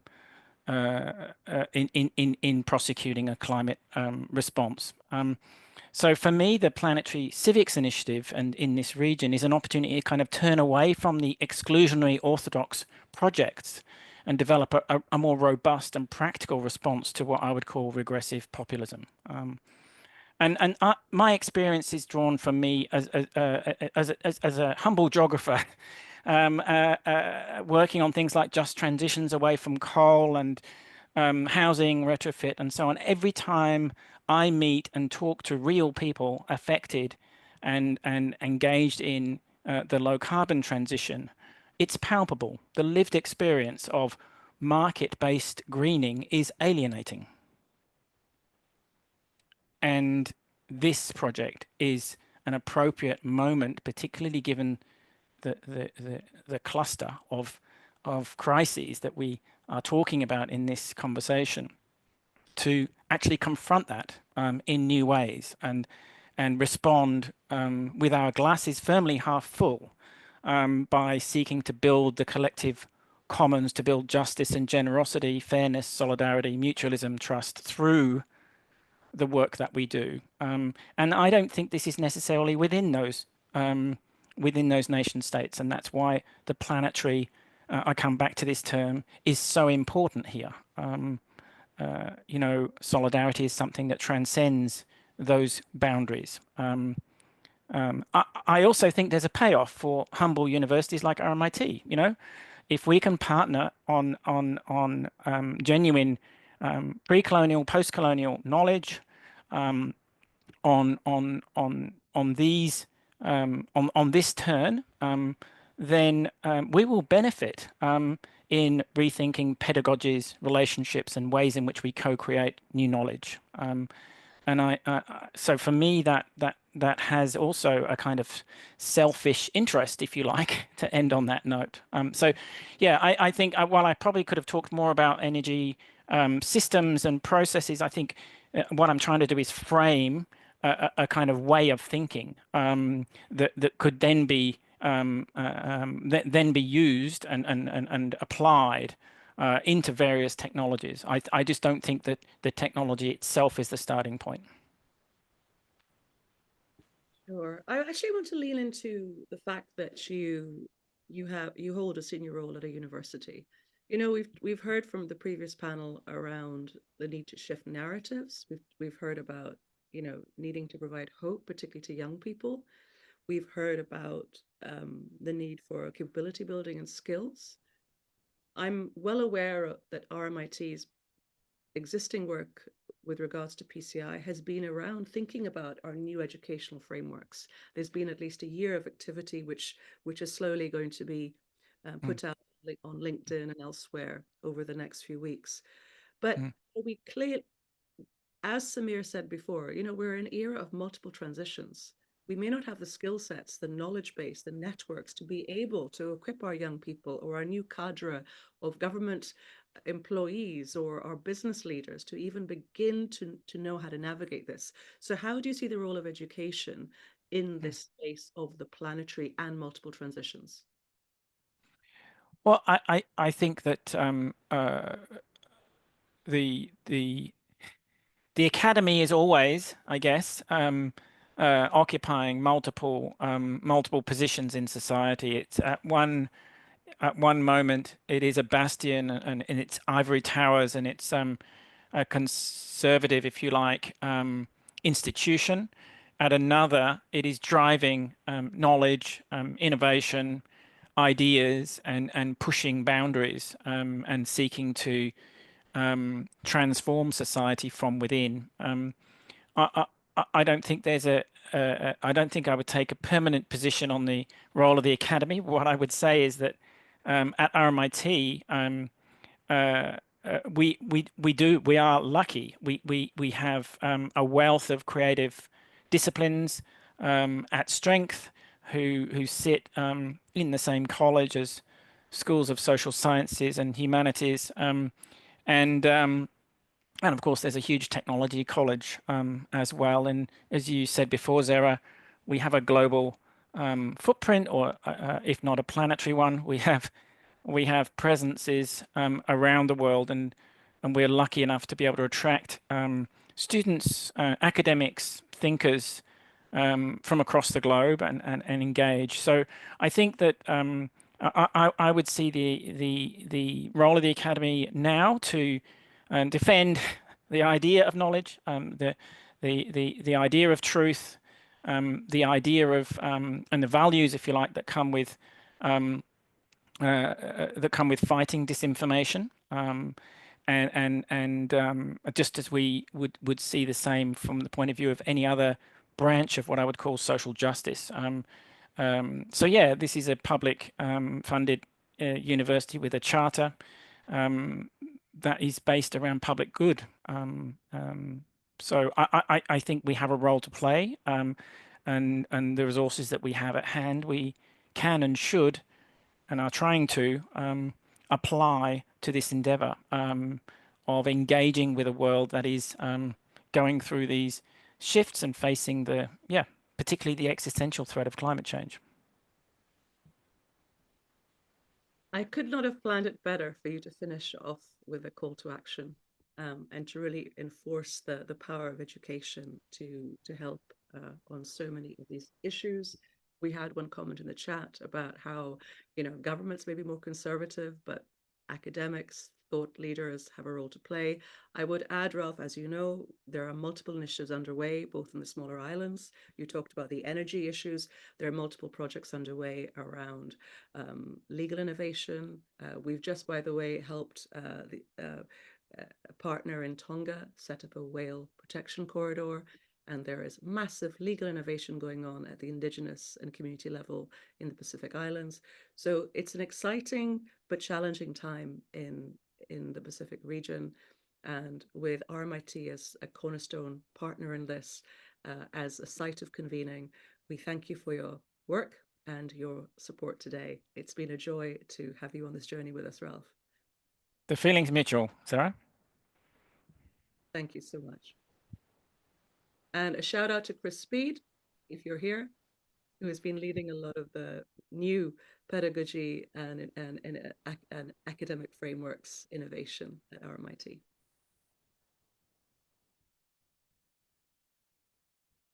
So I'm going to stop there and now switch over to Latin America. Now, because I speak French and Italian and a few other languages, but not sadly Spanish.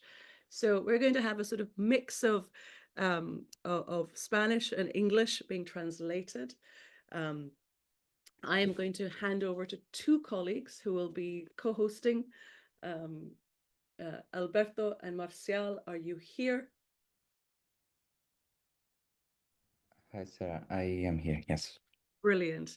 And so I have the ridiculous honor to welcome Mr. Ruben Duso, the Vice Governor of Catamarca Province in the Lithium Triangle in Argentina, and Natalia Duso, who's Vice President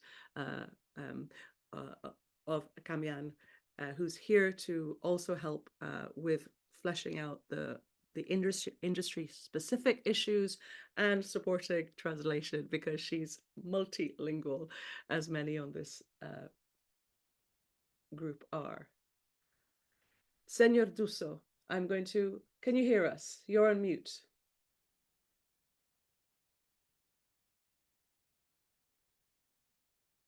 ¿Escucha bien? Se le escucha bien. Yes, Sí. so Pregunté si se escucha bien porque estamos un poquito distantes unos de otros, pero lo más importante es que podamos escucharnos bien. Primero, felicitar a los que tienen la responsabilidad de haber tomado la iniciativa de esta misión ciudadana planetaria. Es muy importante poder comunicarnos y que cada uno pueda tener una visión más exacta de lo que está pasando en distintos lugares de nuestro planeta. Acabo de escuchar atentamente. Sí, de acuerdo, para que traduzca. O sigo hablando. Continúa hablando. Por lo que entiendo, hay en subtítulos que se traducen automáticamente. Entonces las personas van a escucharle lo que está comentando. Gracias, Marcial. Escuché atentamente a Ralph y he entendido lo que ha expresado y tiene que ver con mucho de lo que nosotros estamos trabajando en nuestra región, que la prioridad no es hablar de la tecnología, hablar de la minería, sino poner primero al ser humano, que es el que tiene que ver con todas las acciones que tenemos que tener en cuenta. Entonces, yo tenía bastante resumido con primero resaltar las asimetrías que hay entre las distintas regiones, asimetrías que tienen que ver con la información, con el acceso a la tecnología, con los distintos hechos que hicieron que el mundo fuera como es. Entonces, ocuparse más de los términos que tengan que ver con la solidaridad, con la inclusión, con la equidad. Y eso es lo que hace que los proyectos sean sustentables y sostenibles. Nosotros, en esto de que la minería puede ser y debe ser la industria que nos dé la posibilidad de generar más actividad económica, más empleo, más desarrollo y más inclusión, hemos hecho distintas asociatividades y participaciones diferentes. Por ejemplo, en la región del noroeste argentino, Jujuy, Salta y Catamarca forman una región que tiene que ver con el triángulo del litio. Y ahí adentro estamos haciendo acciones comunes. Las acciones comunes tienen que ver con incluir a las comunidades, con saber que los proveedores locales tienen que desarrollarse, con que las empresas locales tienen que desarrollarse. Y hemos llegado a muy buenos acuerdos con los inversores, ya sean de distintos países. En nuestra provincia tenemos inversiones de empresas de Canadá, de Estados Unidos, de Corea del Sur, de la Unión de Emiratos Árabes, de Arabia Saudita, de Europa, de la India, de China. Y eso nos permite ir intercambiando, pero a todos se les exige lo mismo, que un 70% del empleo sea local, que un 70% de los proveedores locales sean desarrollados localmente. Es imposible desarrollar proyectos que tengan que ver con minería si no se tiene en cuenta el desarrollo y la inclusión no solo de la comunidad, sino de los pueblos en general. Y hay otras regiones, está la región del litio que la forman Catamarca, Tucumán, Catamarca, Salta y Jujuy. Y está la región del cobre que lo forman otras provincias, donde Catamarca también tiene el cobre. Tiene cobre, tiene oro, tiene tierras raras. Y tiene que ver también el uso de la energía sustentable, porque no vale la pena hacer minería que se define como limpia con energías que se definen como sucias. Entonces tenemos todas las capacidades y tenemos los elementos que nos provee la naturaleza para tener energías limpias.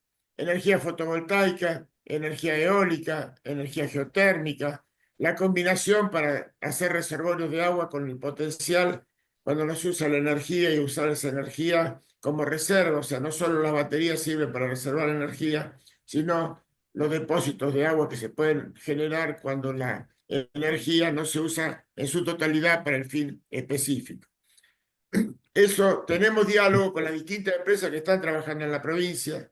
Hace muy poquito hicimos un convenio con el gobierno de la India y el convenio no es solamente sacar minerales, el convenio es un convenio amplio donde intercambiamos desarrollos, ya se ha Ingeniero, sentado una...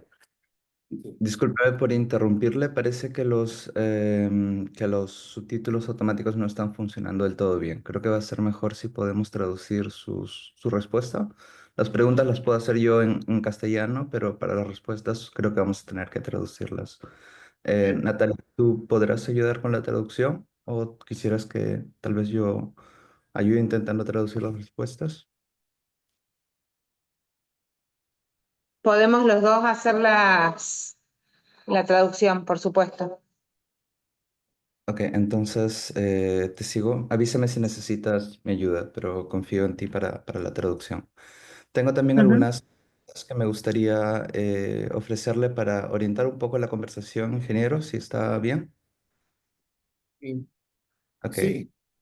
Entonces, la primera pregunta que quería hacerle era si, por favor, podría describirnos un poco su provincia de Catamarca y el contexto del paisaje de minerales críticos en su provincia. De Y acuerdo. vamos De a hacerlo por partes acuerdo. y tú también nos ayudas con la traducción, por favor. Sí, por Yo ahora favor, lo sí. voy a explicar, pero después le quiero transmitir a Cera, no sé cómo se pronuncia bien, Zira. los distintos escritos que tenemos sobre los distintos temas. Pero ahora lo voy a expresar. Catamarca es una provincia que está en el noroeste argentino, linda, la separa la cordillera de los Andes de la tercera región de Chile, que es la región de Atacama. La región de Atacama en Chile da hacia el Pacífico. Nosotros lindamos al norte con Salta, al noreste con Tucumán, al este con Santiago del Estero, al sureste con Córdoba y al sur con La Rioja. Tiene 103.000 kilómetros. Necesito traducirte, entonces no vayas tan largo, así puedo traducir. Gracias. Good morning to everyone. Catamarca is located in the northwest part of Argentina. It's in the west, they have Chile, and then we are located near the third zone of Chile called Atacama. The province has 103,000 square kilometers. Yes, puedes seguir. Decía los kilómetros, 103.000 kilómetros cuadrados, y decía los habitantes, 440.000 habitantes. Quiero hacer una pausa en esto porque en el año 2012 visitamos desde el CIMOP, que era el Consejo Interprovincial de Ministros de Obras Públicas de la República Argentina, Alemania por energía fotovoltaica e Islandia por energía geotérmica. I am telling everyone that Catamarca has 1,000 square kilometers, and 440,000 people living here. And in 2012, I went with all the Minister of Works from Argentina to Iceland, and in Germany, we visit for the solar energy, and Iceland from the geothermal energy. So, go ahead, seguí, papá. El tema es que lo menciono y lo relaciono con Islandia porque la superficie de Catamarca es igual a la superficie de Islandia. Islandia tiene menos habitantes que Catamarca, pero tiene un gran desarrollo por la energía geotérmica.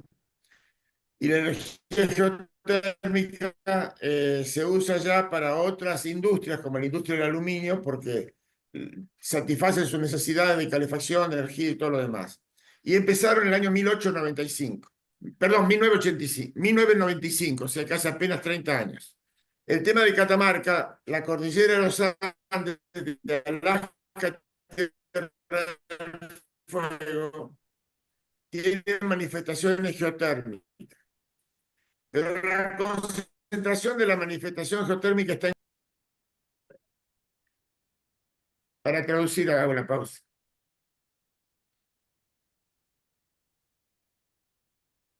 Iceland has the same square meters as Catamarca, and they have less people living there.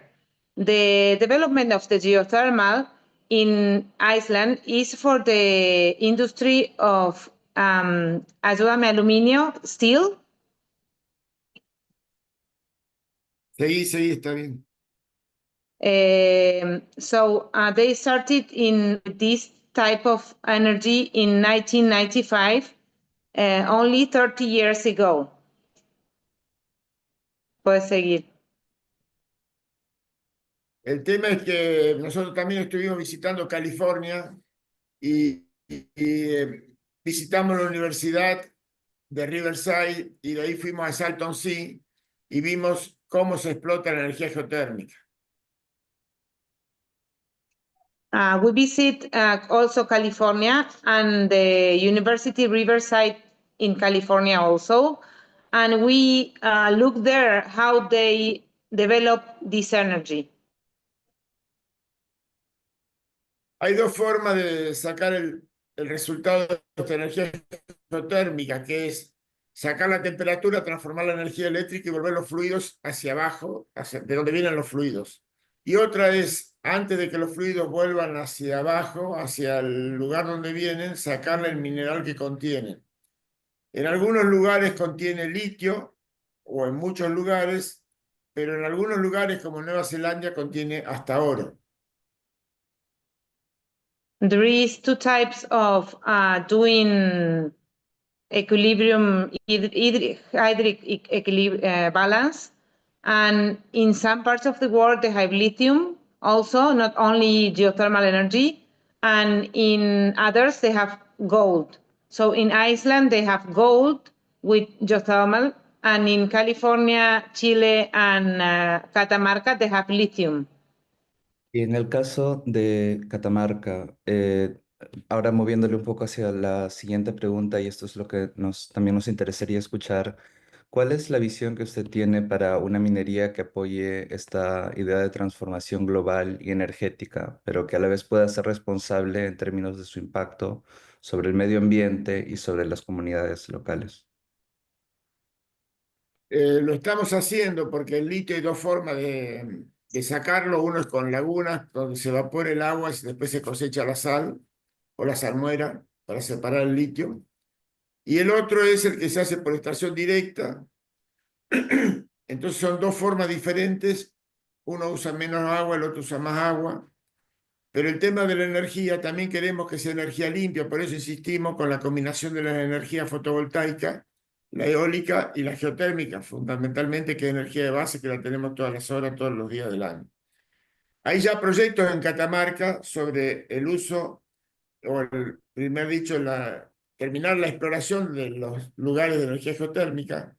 Tenemos un mapa geotérmico donde se supone que puede haber entre 600 y 800 megavatios de aprovechamiento en ese mapa geotérmico, pero tenemos proyectos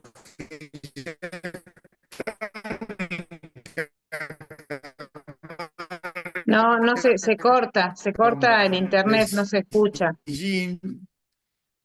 y que está la empresa Lunkin, que es una empresa cuando no se escuche. El tema de la energía geotérmica. Le hemos perdido el último medio minuto, pero si puede repetir. I will translate until they resolve that. What they are doing here in Catamarca, they are doing two types of developing lithium. One is with lagoons, where they have the evaporation till they have the lithium, the concentration of the lithium in different lagoons. And then they have also the DLE, direct extraction of lithium. One, which is the different, one use more water and the other one use less water, and also supervise. We are going through do this with clean energy to go with projects that they use like green projects that they use clean energy.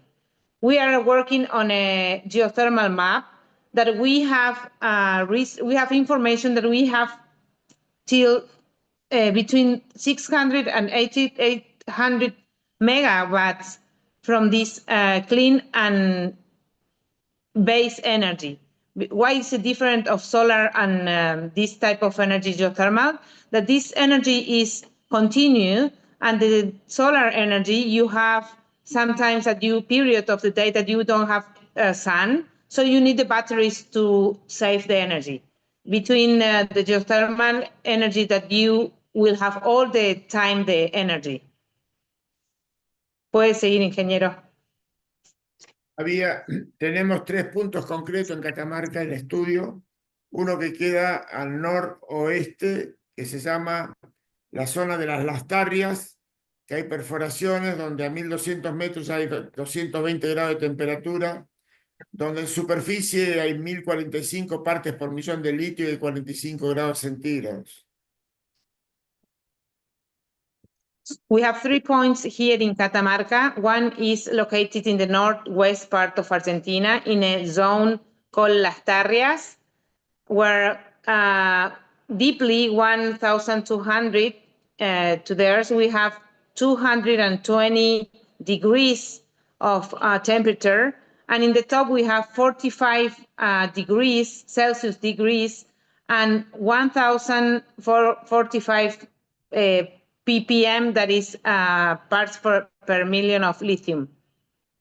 En el límite de los departamentos Tinogasta y Antofagasta hay un cerro que se llama Cerro Blanco, que ahí también está ahora por realizarse una prospección magnetotelúrica al pie del cerro, que si hay ya una aproximación que a 800 metros y unos 230 grados de temperatura. So there is another point that is called in Cerro Blanco, where it's in between of 2 departments of the city, Tinogasta and Antofagasta de la Sierra, that we are going to proceed with magnetotelluric, that is a geophysics system. And we have information that at 800 meters above the Earth, we have 230 Celsius degrees of temperature. Catamarca es la primera provincia argentina en producción de carbonato de litio hace 27 años, que empezó con una empresa que se llamaba FMC, y ahora hay una cantidad de proyectos que hasta fin del año pasado eran 24.000 toneladas de carbonato de litio y casi se van a ir duplicando por año para llegar al 2028 con 170.000 toneladas de carbonato de litio. Como en la zona donde hay litio no hay energía disponible, es una oportunidad para que solamente se haga litio con energías limpias. O sea, fotovoltaica porque tenemos un sol espectacular, energía eólica porque tenemos un muy buen viento y la energía geotérmica que es la que estamos hablando. So Catamarca is the first province in all Argentina doing the exportation of carbonate of lithium.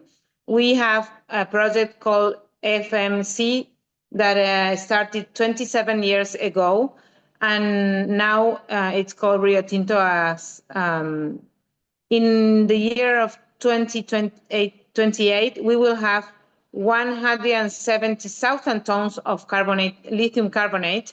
And in all this zone that we have lithium, we don't have energy. So that's a reason we are working on all projects that they will provide all these lithium projects, clean energy as solar and geothermal energy. Hay una pregunta del público que es relevante en este respecto. Creo que también tiene que ver con la dirección de la pregunta original. La pregunta es, la leo para usted, ¿cuál es la reciprocidad de estos proyectos que nos está contando con las comunidades y el medio ambiente en Catamarca?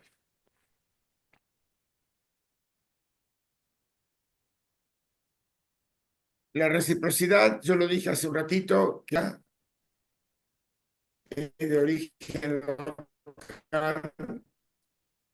La empresa tiene la libertad de incorporar un 30% de cualquier origen. Ese tienen que ser locales. Si los hay, bien, y si no los hay, los tienen que generar, los tienen que crear. Entonces, ese es el impacto que tiene que ver con la sociedad. Y después, con lo que ingresa de las regalías al gobierno, el gobierno también hace infraestructura en la zona, que tiene que ver con la agroindustria, con el turismo, con otras actividades que complementan a la minería.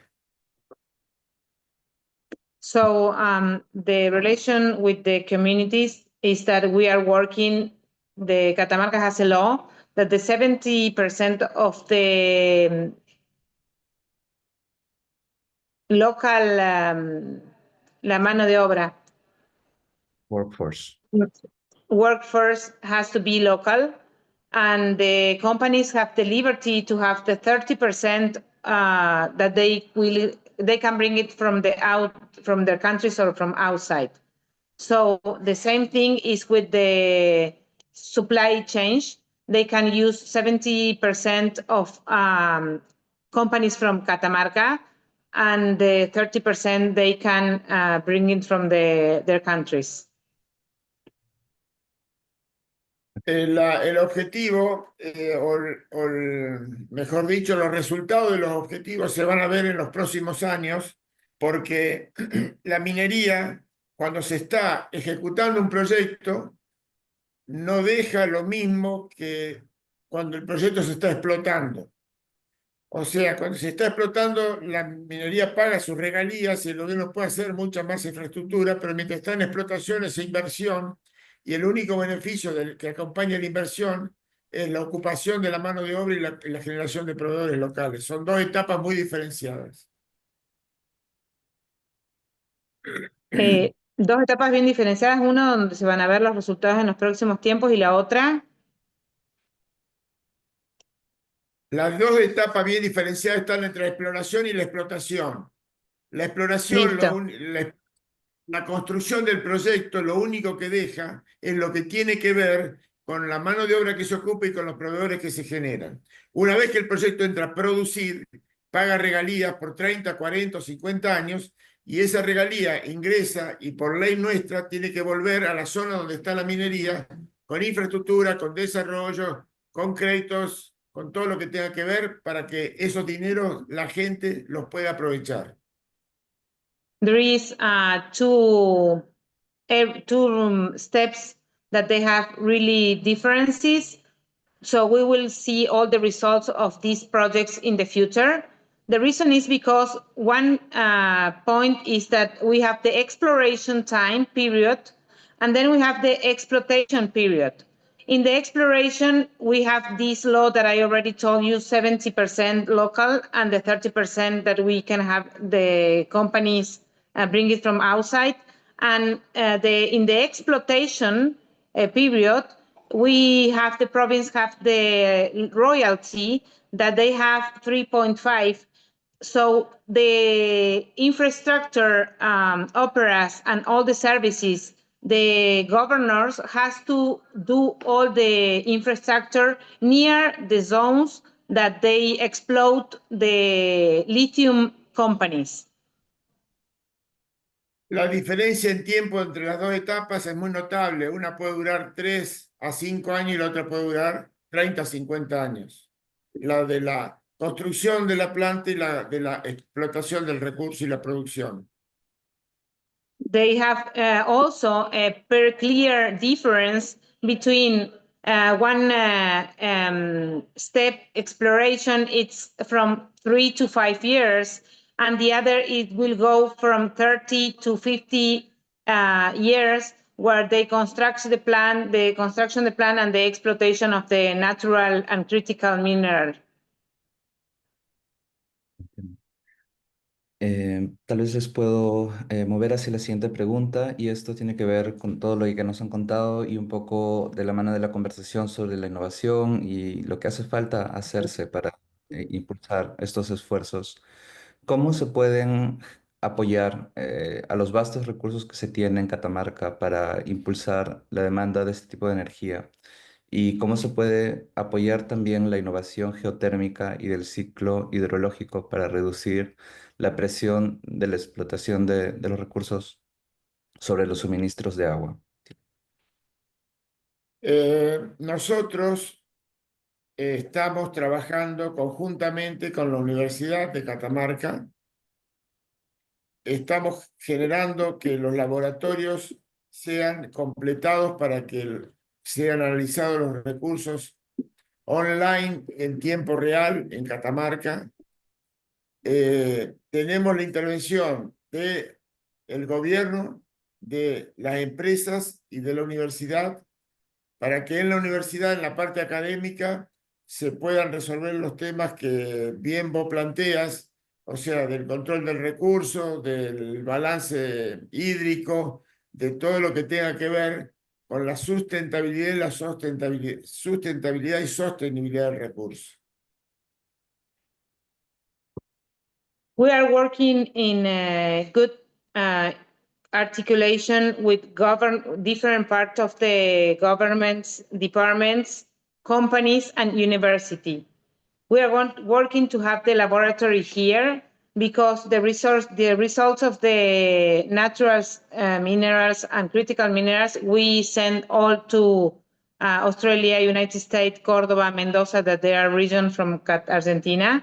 So it's really important to have it here at the same time.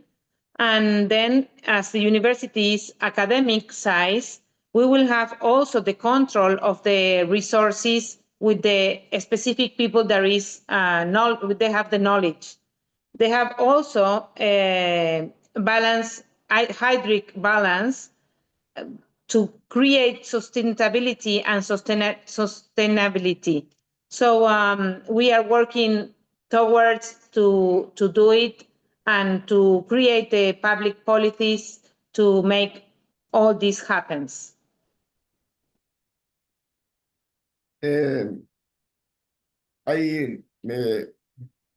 Marcial me iba a hacer alguna pregunta. Sí, la pregunta, bueno, si ya terminó, podemos pasar a la siguiente pregunta. La siguiente pregunta es, hemos conversado ya en esta conversación, se ha mencionado las cadenas de suministro. Hoy está mucho en la conversación la idea de asegurar cadenas de suministro discutidas por las naciones. A menudo esto se hace a través de acuerdos bilaterales. Mi pregunta para usted sería, ¿cómo pueden los inversionistas apoyar no solamente la minería, sino que a través de estos tipos de acuerdos, de nuevos tipos de acuerdos, también hay una creación de capacidad de investigación y de desarrollo de competencias locales para Catamarca, para Argentina? Eso fue uno de nuestros objetivos, yo lo mencioné un poquito anteriormente, la relación con los distintos países y las distintas empresas que representan a los distintos países que están en Catamarca. No es porque solamente hayan llegado las empresas y no tengan contacto con nosotros. Nosotros hemos ido a esos países, hemos hecho relaciones directamente gobierno a gobierno y ellos se han encargado de presentarnos las empresas que tienen que ver con el cumplimiento de nuestros objetivos. La empresa tiene que involucrarse con el compromiso local de atender la parte académica, de apoyar la parte académica, de apoyar la parte que estaban a preparar los recursos para controlar las explotaciones. Entonces, por eso salen los acuerdos que se arman con India, los acuerdos que se arman con China, los acuerdos que se arman con Canadá, los acuerdos que se arman con Dubái, porque hay empresas que tienen que ver con Dubái y con Canadá. Entonces, en esos acuerdos, las empresas tienen que hacer en Catamarca lo mismo que hacen en sus países de origen, donde el desarrollo funciona de una manera controlada, coordinada y efectiva y eficiente. Entonces, no le pedimos más de lo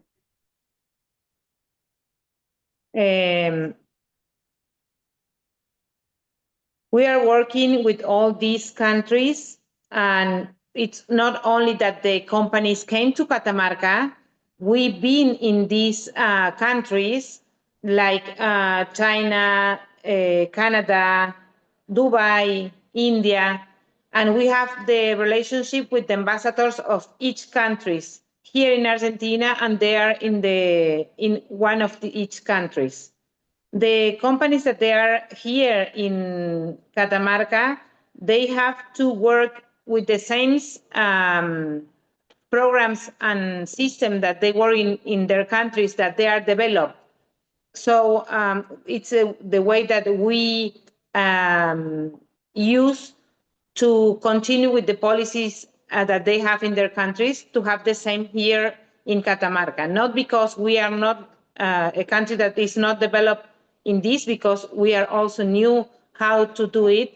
They have to proceed with the same taking care of the environmental and all the communities that is very important, the people, academic capacitation and everything that they do there, do it here. Puede seguir, ingeniero. Hice una acotación que nosotros tenemos instrumentos de los cuales nos sirven de guía. Hay cosas que se han hecho en el mundo que hoy, 10 años después, no estamos como replanteando cuán bien se han hecho o cuánto se está dejando de hacer. pero los Objetivos de Desarrollo Sustentable 2030, los 17 objetivos que la Organización de las Naciones Unidas aprobaron ya por el 2015, a nosotros nos sirven de guía en nuestras acciones diarias. También nos sirve de guía a un poco a la distancia porque no somos de los países que tienen toda la tecnología que tienen que tener, pero sí lo tenemos como norte al Acuerdo de París del 2015, que tiene que ver con que iba a haber un plan para reducir las emisiones de carbono de las distintas producciones, de los distintos, que iba a haber reemplazo de combustibles. Entonces, yo valoro muy mucho esta iniciativa que está ocurriendo en este momento. Valoro mucho más que tenga continuidad con una agenda preestablecida para que podamos seguir cada uno de los temas. Voy a tratar de compartir toda la información que tenemos para que ustedes la puedan difundir, o sea, del mapa mineralógico que tenemos en Catamarca y en la forma que lo tenemos, porque también hay que profundizar el tema de todo lo que tenga que ver con la exploración. Y sí, auguro una búsqueda constante por la transformación y comienzo de un nuevo viaje hacia un mundo mejor.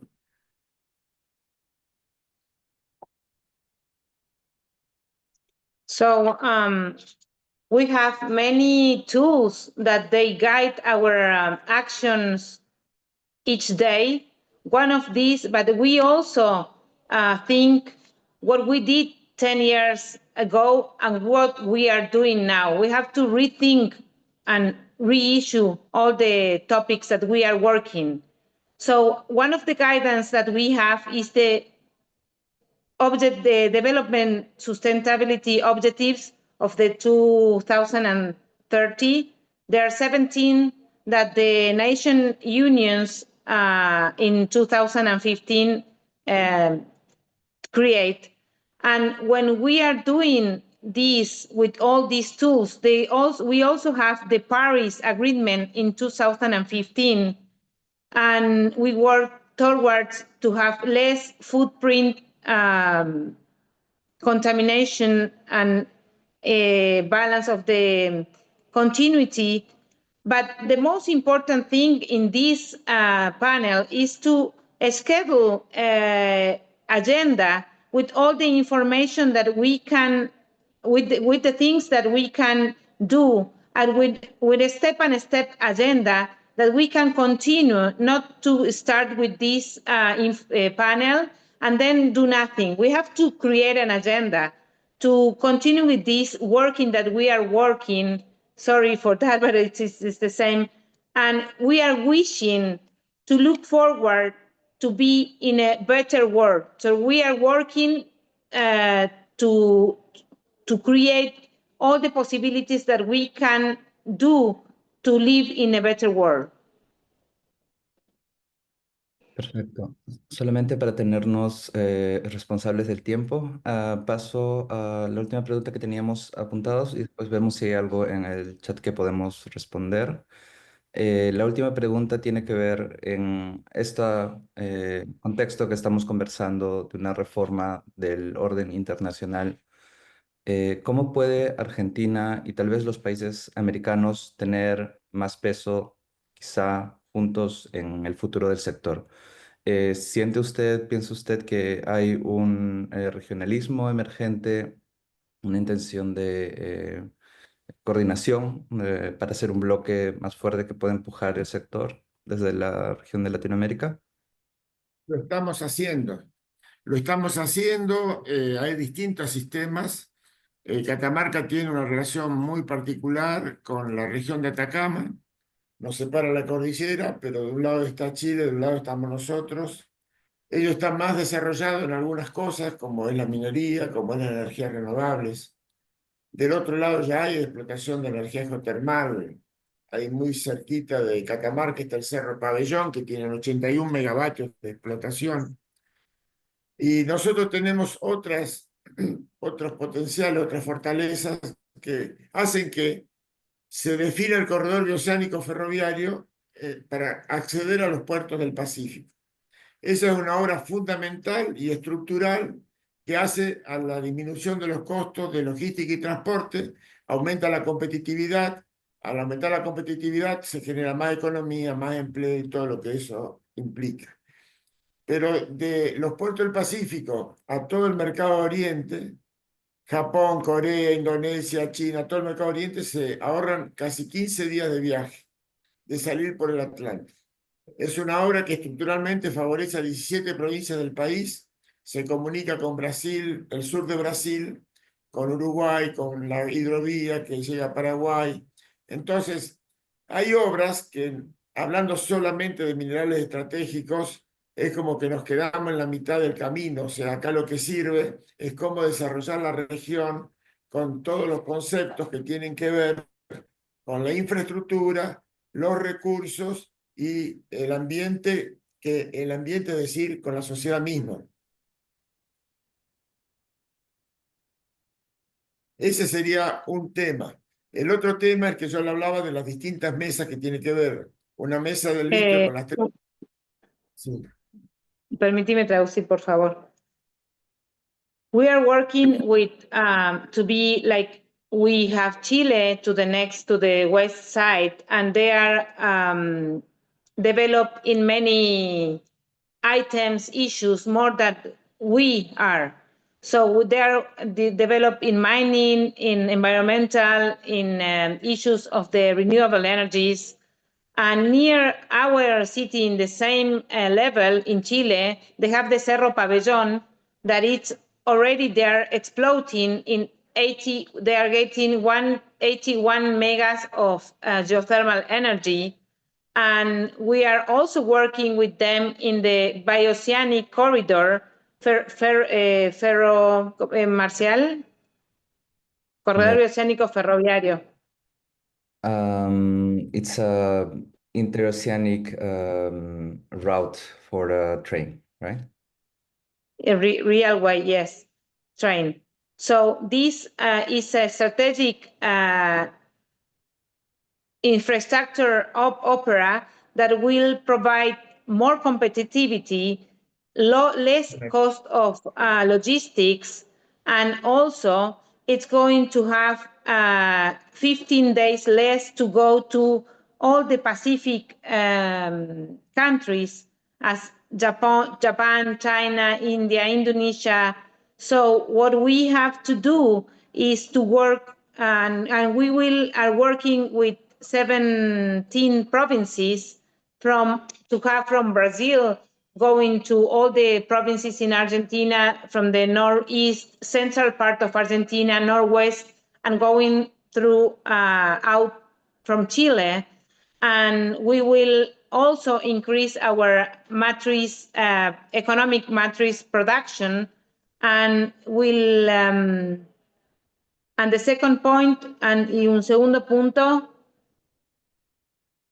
El segundo punto es que tenemos convenios con distintos países del mundo. Tenemos un convenio con Francia por capacidades diferentes, o sea, nuestro Ministerio de Trabajo y Planificación y Recursos Humanos tiene un convenio que ejecuta con autoridades y el gobierno de Francia por capacitaciones, con estudios de arqueología, con distintas cosas que tienen que ver con ese convenio. Después tenemos un convenio con un organismo de Israel por hacer un plan de toda la provincia de Catamarca en el uso del agua, o sea, del reuso del recurso.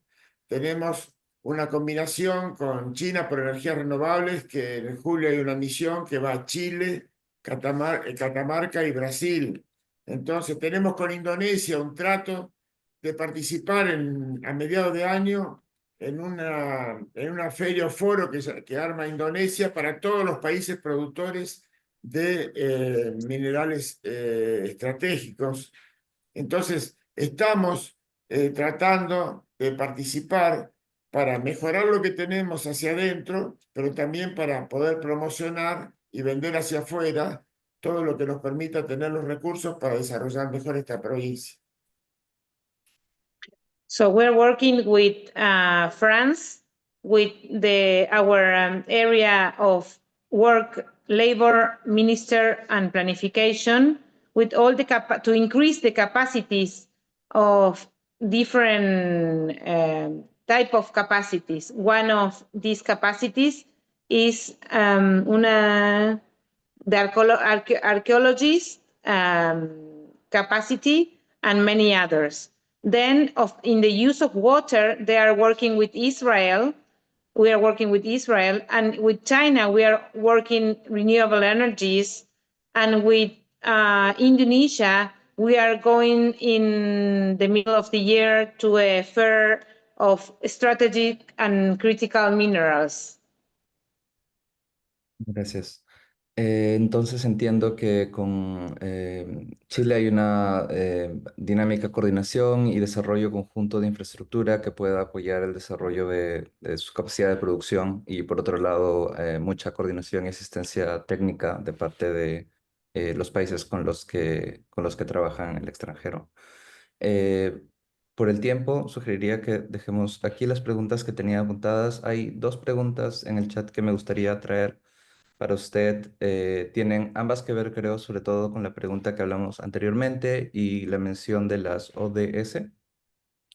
Es una pregunta sobre, o un comentario sobre cómo estos consensos sobre la descarbonización y incluso estos objetivos que tenemos ahora para la sostenibilidad todavía tienen rezagos de un colonialismo verde y una idea de extractivismo verde y de acumulación.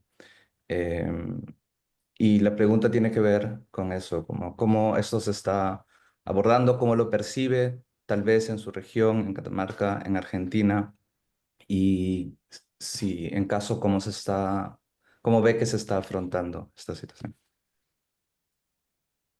Nosotros tenemos áreas donde se conservan, o sea, áreas de bosques, las áreas que son para conservar.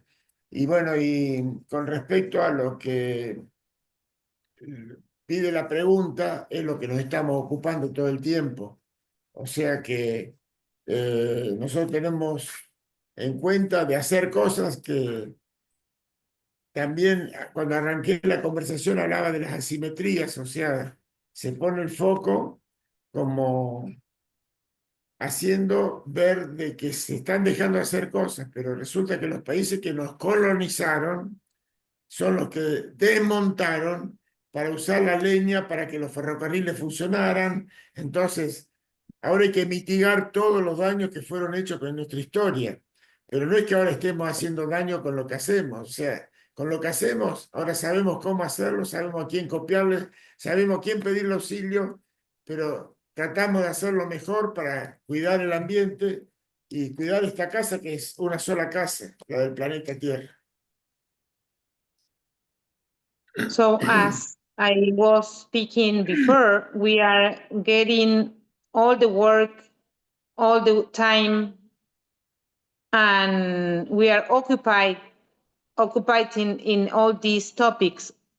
But we have many asymmetries that in the past, Marcial, ¿me ayudas con la diferencia que dijo de la historia? Lo que hicieron, o sea, que en el día de hoy sí lo estamos haciendo, pero en el pasado, lo que sucedió en el pasado, por favor.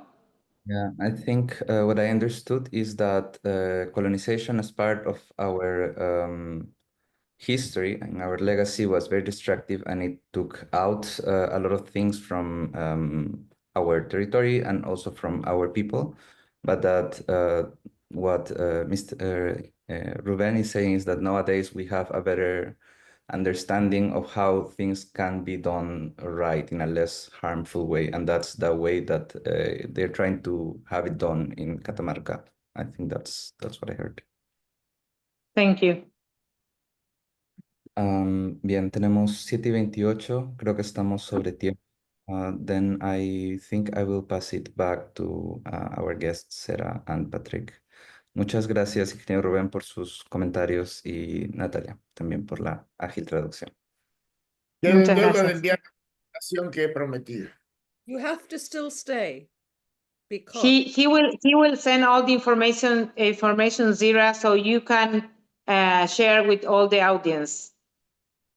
I want you to stay to thank you two and Marcial for doing something this kind of global event doesn't always do, by profiling a country, a region, having it in Spanish with our amazing translator, who I'm going to introduce to everybody, has just all the comments are, if we are going to be truly planetary, if we're going to do projects where there are these issues, we need to go to these communities, respect their individuality, respect their expertise, and have dialogues and innovation with their culture, their language.